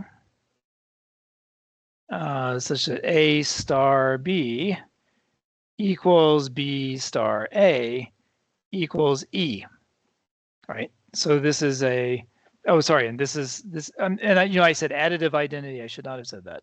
I should have said star identity. Star identity, right? So this is a star inverse. Okay. So you need an identity to even talk about inverses, because we couldn't make this statement here without an identity. So we need the identity first, then we need inverses. And in general, we do not have commutativity, right? So we don't have in general A star B equals B star A. So generally this fails. Star A, right? So generally that fails. I mean, well, generally this holds, but the equality there fails, right? So this would be commutativity, but we don't have that, right? So normal addition is commutative, normal multiplication is commutative. What's an example of a group that is not commutative?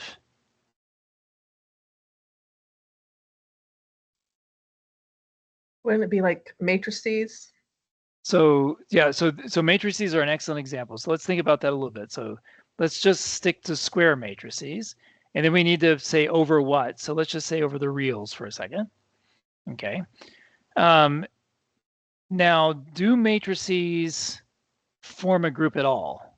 I mean, do I have a group with matrix under, and now you might say under what? So do they form a group under matrix addition?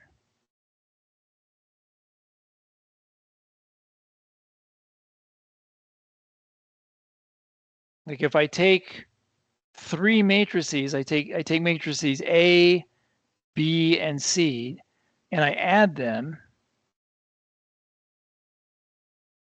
is it true that A plus B plus C in this way is equal to A plus B plus C? So that's true, right?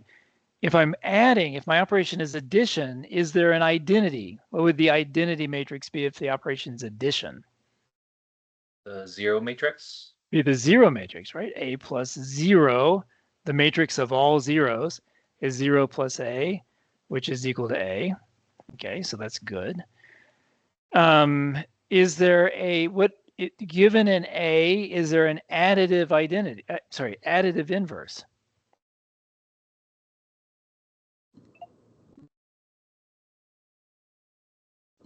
Yeah, the minus A.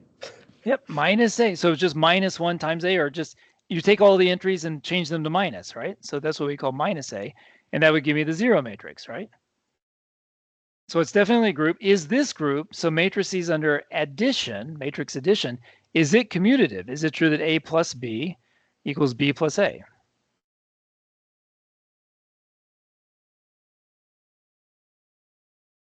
Yes, because it's working just like regular addition.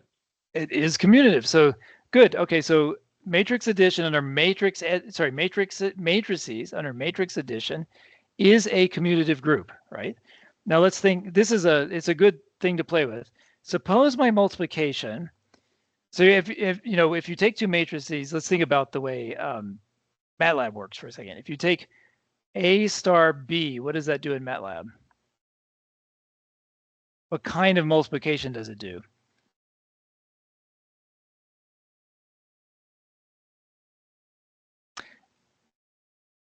I guess I'm thinking about you guys that took 512. Some of you might be, most of you took 512. One of you at least hasn't taken 512.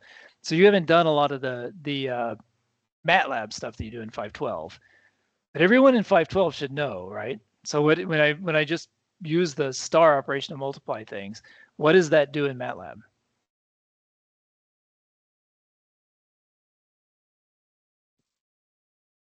Are you just talking about like multiplying the matrices? Yeah, but what kind of multiplication does it do in MATLAB? Like, what's the difference between these two operations in MATLAB? Dot star B. Just to show you that I'm not pulling something strange out of my hat, right? So this is normal matrix multiplication, the star, right? The dot star B is actually term by term multiplication, right? So it's different, right? So if I have a little 2 by 2, I have like 1, 3, 4, 6 dot star, right? Say 2, 3, 5, 7, right? That's just going to be the products across. It's going to be 1 times 2, 3 times 3, 4 times 5, right? Just that kind of thing. 6 times 7, right? So you're doing multiplication, but it's just term by term multiplication. That's all it is, right? Okay, so let's think about that. So let's call this the dot star operation. Now, are n by n matrices under dot star a group, right? So would they be associative? Would that hold?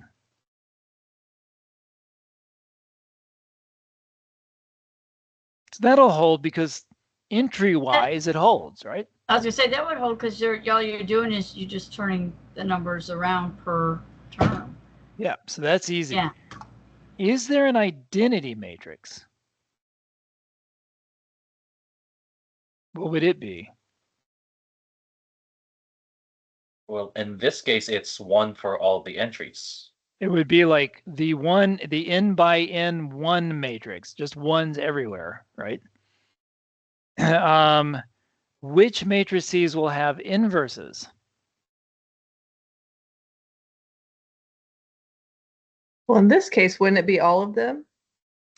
That's a good question. So let's look at the 2 by 2 case. So Because what would the regular inverse of matrices wouldn't, but what would the inverse of this one be? So we take the reciprocal of each entry. Yeah, 1 over so it'd be 1, like 1 over 2. Yeah, it'd be like 1 to the minus 1, 3 to the minus 1, which is just 1 over 3, right? 2 to the minus 1, 4 to the minus 1, right? So looking at that, can you think of a matrix that would not have an inverse? So with a 0? So if we put a 0 in there, we got a problem, right? So this doesn't quite work. We'd have to use the matrices where the entries were all coming from R star. So that's R where you take away 0, right? Then that would be a group, right? And we could even say R plus, where we take all the positive elements, right? That would also be a group. All right, so you could restrict to those things.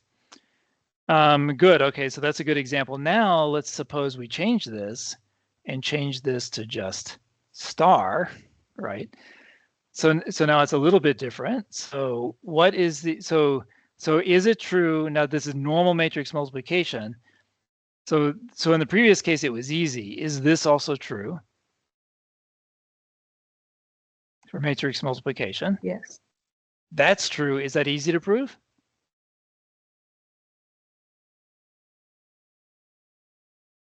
So I think it's maybe not so easy to prove. I don't know if you were teaching a linear algebra class, right? It requires a lot of index manipulation to prove it with indices. The slick way of proving it is to show that matrix multiplication corresponds to composition of the corresponding linear transformations, right? And use that to sort of go pass through linear transformations to prove this. That's kind of the nice way to prove it. And that's how you should have proved it in 512, because that's what that book does. But that uses a lot of theory, right? You have to take the matrix, view it as a linear transformation, then, sort of do all that stuff, right? You have to know that the product of the matrices of a transformation correspond to the composition of the transformations. I mean, there's a lot of theory that goes into it, right? But it is true that if I'm looking at compositions of functions, then it's easy to see, right? So if you sort of think of it like that, but it is true anyway. It's true. It's associative. What's the identity? Sorry, I gave it away. Like, what's the identity? It's the identity matrix, right? Which we just usually call I, right? So that's the matrix, with zeros and then ones down the middle and then zeros there, right? Now it's certainly not the case that every matrix is invertible, right? So you have to restrict. If you want a group, you have to restrict to the invertible matrices, right? And so so what is the set of n by n invertible matrices called? Yeah, I'm asking you and writing it at the same time. So it's not unitary. It's given a name. It's called the general linear group. And then here I'm using real entries like that. And so this is the set of all A, which is n by n, such that A has an inverse, so the A inverse exists. Right? And what is another way of saying A inverse exists? Using determinants? No, if the determinant is different, that's 0. That's right. So the usual way you see this is that det A is non-zero. Right. So this is a group where the operation is the normal matrix multiplication, right?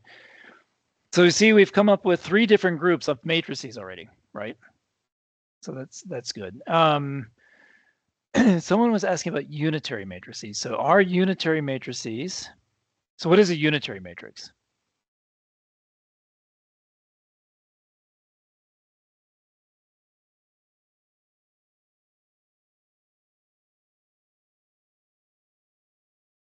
There's actually several definitions of unitary matrix, right? So I'll just sort of remind you, right? So a matrix is unitary if U transpose equals I, right? Equivalently, if U transpose equals U inverse, all right? So that's another definition for it. If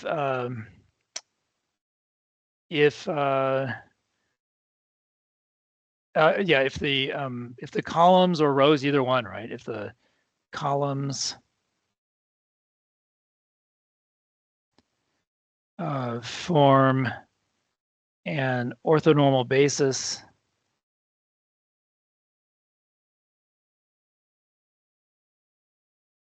right? So that would be another way. Can anyone think of another one? Came out of 512.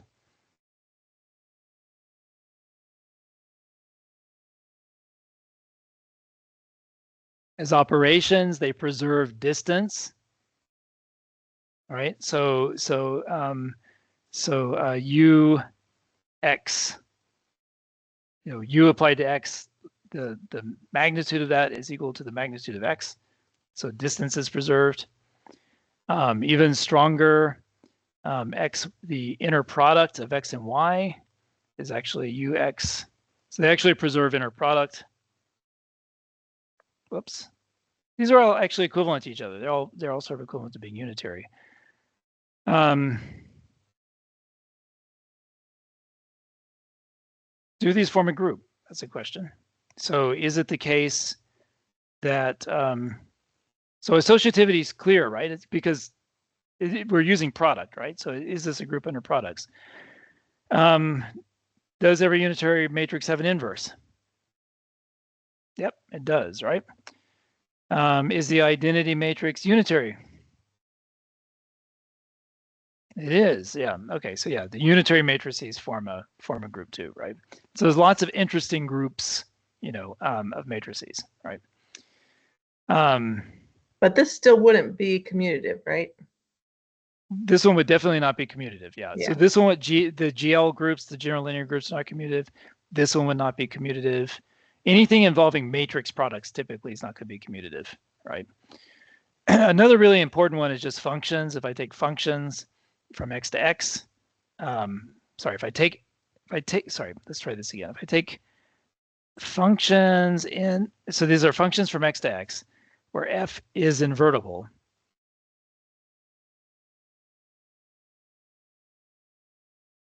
All right, so in this case, I just mean 1-to-1 and onto. I'm not preserving any algebra or anything, right? So just invertible functions, right? Then here we definitely have, everyone should know this, and it should be clear, I guess. So we definitely have associativity with respect to composition, right? And this is just, I don't know, if that's unclear to you, you should prove it, right? So, I mean, well, I'm not going to prove it. I'll leave it to you. But this is something that should be clear. What is the identity for just functions? And maybe call it the identity function going from x to x. What would it do? What would it do next?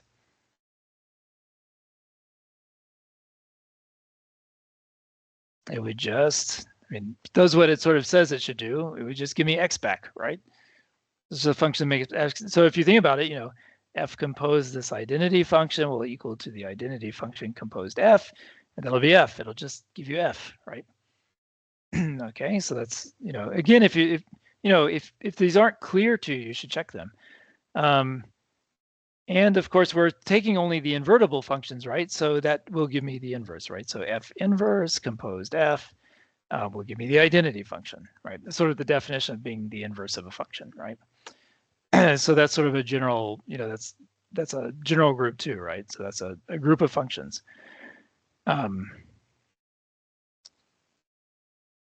Good. Okay. Gosh, you're gonna run out of time so fast. We talked about Zn under plus, Un under times,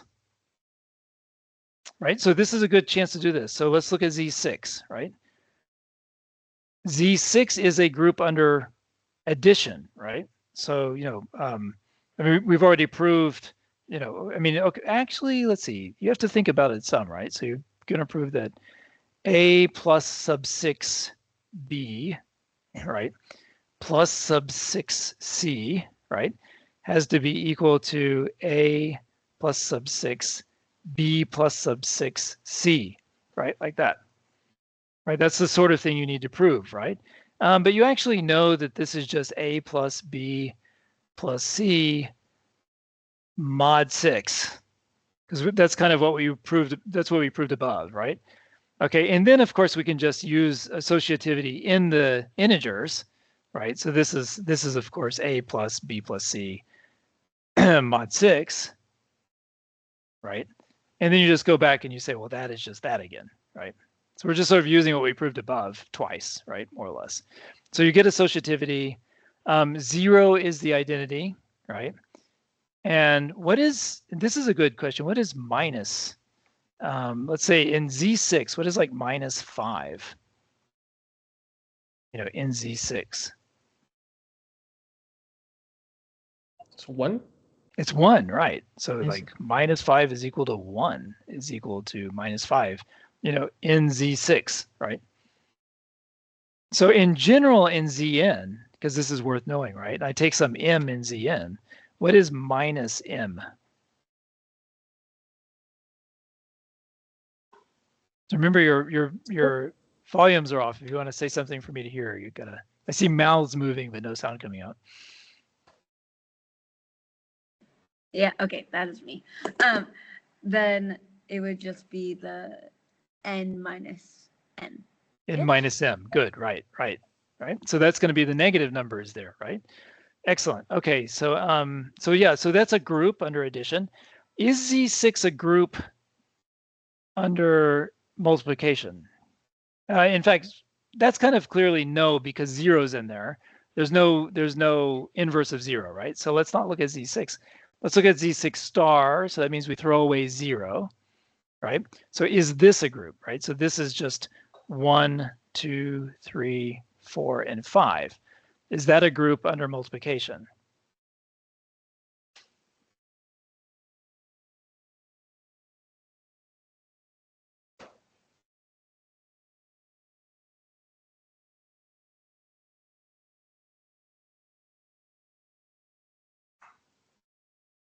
In fact, is that even closed under multiplication as far as that goes? And why no, not? because 2 times 6 is 3, and or sorry, 2 times 3 is 6, and 6 is not in the set. Right. So in our sort of funny world, right? 2 times 3 in this world is 0, right? Right. So I mean, this is where you can start getting. And now my thing is freezing again. No, don't. Oh, so bad.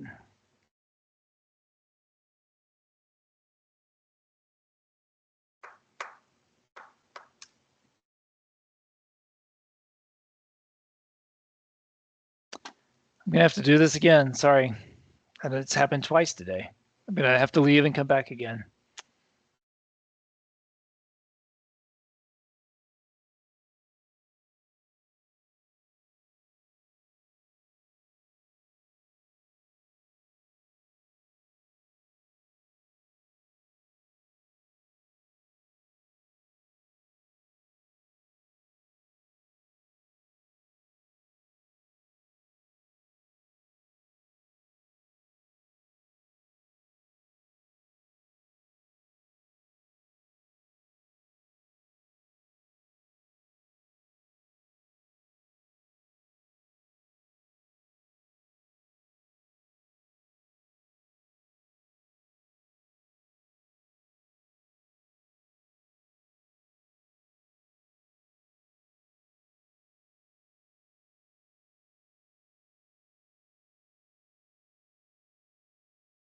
You're still muted.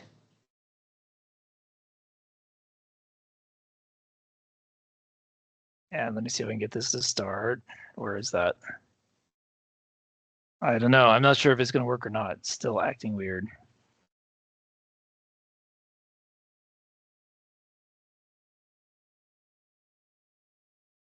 Okay. No. Sure what it's doing. It's acting weird. Weird. Still acting weird. It's annoying. Okay, but let me share the screen. Let me do this.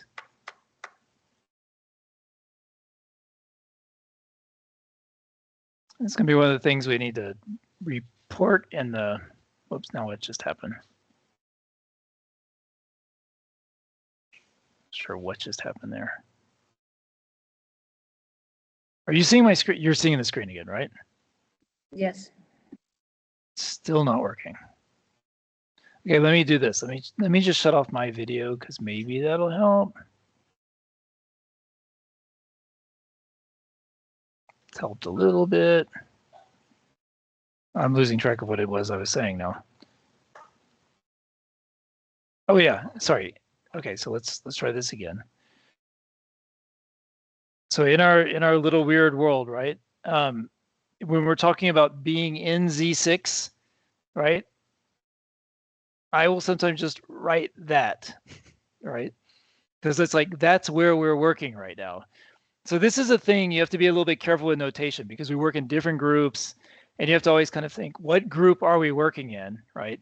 So here we're working in the group Z6. So all the elements are supposed to be things between 0 and 5, right? And when we talk about times here, we mean, we mean, times modulo 6, right? But here we have these two things where I multiply these two non-zero things together and get a 0. These things would be called zero divisors later on in the class because they're non-zero things that multiply together to give me 0. And anytime there's zero divisors, they cannot have inverses, right? That'll just be a fact, right? So Z6 is not a multiplicative group. Z6 star, where I throw away 0, is not a multiplicative group. But U6, now what is U6? It's those things relatively prime to Z6, right? I mean, sorry, to 6. So what's relatively prime to 6 in between 0 and 5? Yes. So 1. 1 is always there. 5. 5, and that's it, right? That's it. Yeah. So 1 and 5, right? So is this a multiplicative group? And it turns out to be yes. What is the inverse? So what's the unit?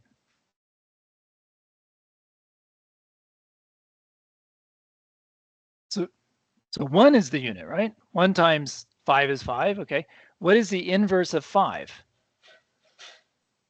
It's 5. It's 5, right? Because 5 times 5 is 25, which is 1 mod 6, right? So yeah, so I mean, let's just do one more of these. Let's do like U 12, for example. Or maybe let's do U15. Maybe that's more interesting. So what's in U15? So 1 is always in there, right? So what else is 2 in there? Yeah, 2. So 2's in there. Is 3 in there? No. Nope. 4. 4's in there, right? 7. Yep. 5, 6, 7, 8. 8. 11. 9, 10, 11, 13. 12, 13. So the primes, right, are in there. 14. 14 is in there. Good. Right. And so if you were to think about it enough, we could find, let's see, like, what is I don't know, what's the inverse of 11? 121. Yeah, it's 121 mod 15, right? What is that? Or like 11 times 11. So 1? Is it? Yeah, I think Okay, so. so 11 squared is 1, right? Good. All right. So I must have known that in my subconscious because I picked that one, right? So 11 inverse is actually just 11 in this case, right? If that was right, right? Let's see. Is there another one that's kind of, so 7 times 2 is 14 is minus 1, right? 60. You see any others? Anyway, all of these things will have inverses, right? So you can sort of think through that, sort of try to figure out all the inverses of those things, right? But anyway, this is always going to be a group, okay? So that's going to always be a group. I mean, I guess we know this, right? I mean, how could we, like, if I gave you one of these, how could you find an inverse? So I'm asking, like, is there an x? I mean, let's say I wanted to find the inverse to 7, so such that x times 7 is equal to 1, right? Mod 15. How would I actually find that? So using one of our techniques, right? Well, what I know is I know that I can write x times 7, because these are relatively prime to 11, plus y times 15 equals 1, right? I know I have an x and y, which is a solution to that, right? And we even have an algorithm to find x and y, right? That was that Bezos thing, right? So once I find that x that I find using that algorithm is going to be the the inverse modulo 15 that I'm looking for, right? So you do have an algorithm to just find these things instead of just trying to figure it all out, right? So that's a thing you could do. But anyway, so we know this is going to be a group. And these are, is this a commutative group?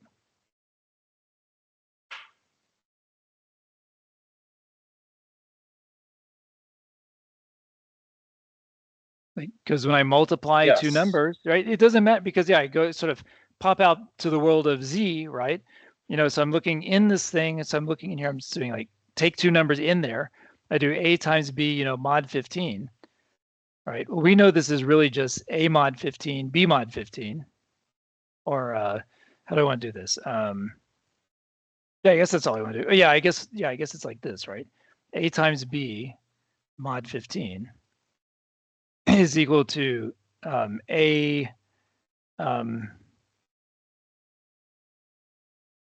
yeah, what am I even trying to say? Is equal to B times A. I guess I'm not really saying anything, right? I'm just using the fact that A times B is equal to B times A. Yeah, I guess we're not using anything there, right? I feel like I'm cheating somehow. Anyway, it is true. It's a commutative group, right? Okay, good. So those are the number theoretic groups. Dn is an important one, and I'm going to have to end probably with just talking about Dn.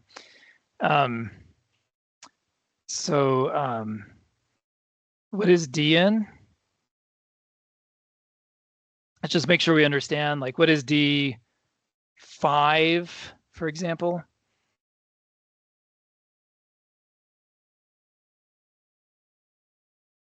So we're talking about the dihedral groups. These are the dihedral group, and I think I have a thing I can use here, right? Just there's a five-sided regular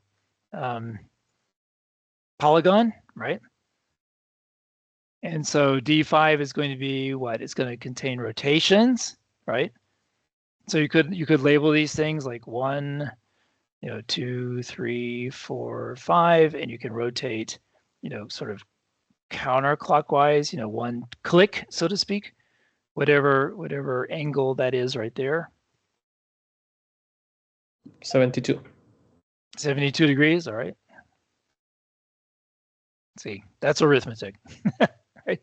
But that would be like a rotation, right? So that would be our R. We could say counterclockwise rotation, or you could use clockwise rotation, and you would get an object that looked exactly the same, right? So that's a symmetry of this thing, but it is a function, right? It's a function, moving this thing around.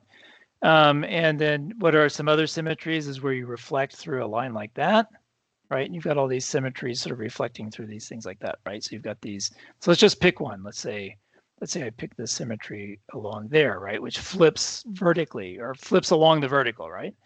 So I could call the thing that just sort of flips the whole thing around like that. And I would call it F for flip. I think the book maybe uses S or something like that, right?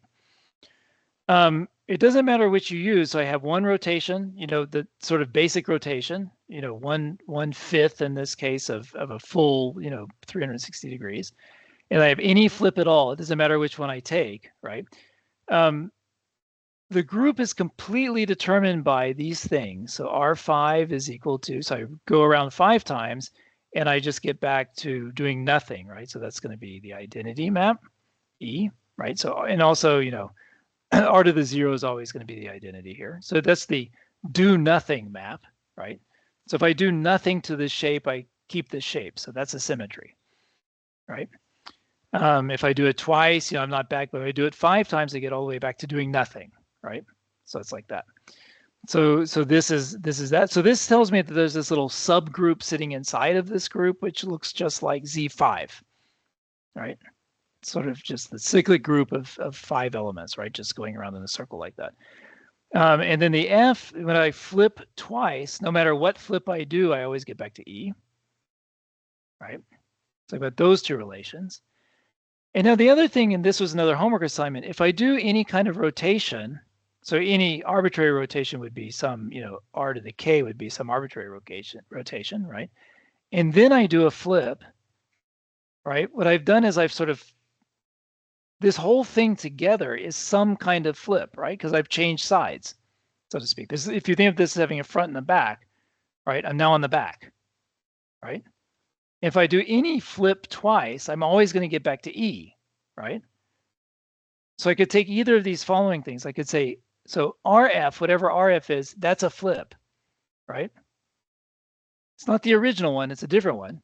Okay, but if I do it twice, I've got to get back to just doing nothing, right? Because I do a flip and a flip. If I flip it twice, I just get back to myself again, right?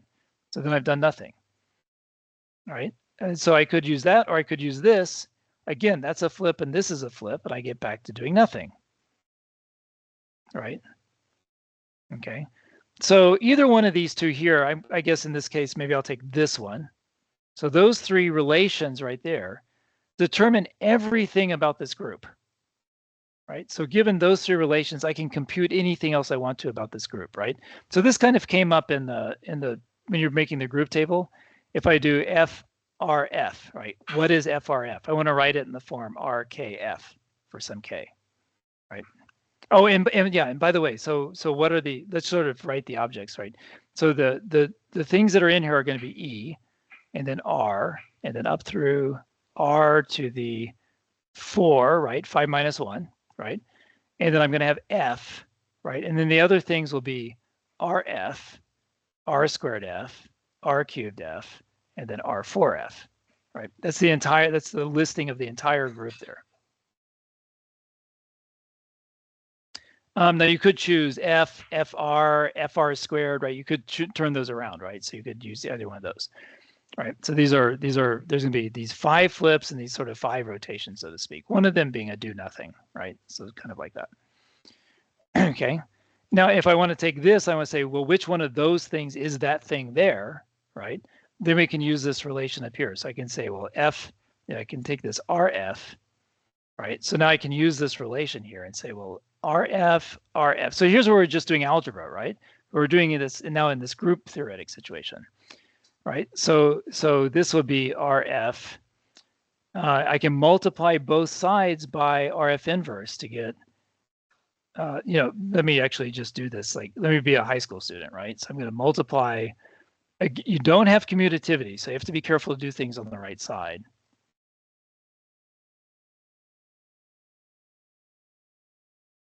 All right, I can do that. I can multiply both sides by the same thing, right? So on this side, this becomes RF. Now I can combine these like this. Notice I'm using associativity. So those will give me E, right? And this is going to equal to RF inverse, right? So I end up with RF equals RF inverse. Write that, right? Now here's an important thing. When I take the inverse of a product, how can I write that as the inverses of the things in there? It turns into F inverse R inverse. Good. You flip them around and put the inverses on, right? I think the book calls this the shoes and socks theorem or something like that. And I think that's also one of your homework problems as well, or something. I'm sure you see it. And why is that true? I mean, if I take something in a group and I want to find its inverse, I claim that the inverse is B inverse A inverse, right? All I really need to show is that this acts like an inverse. If I take AB and I multiply it by B inverse A inverse, right? Then I do get, I can just do the algebra now. I can regroup using associativity.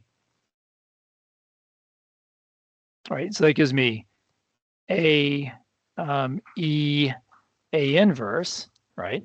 But the E can just go away because it's the identity, right? So they give me A inverse, so they'll give me E, right? So if I take these things and if I take this thing and multiply by that, I get E, right?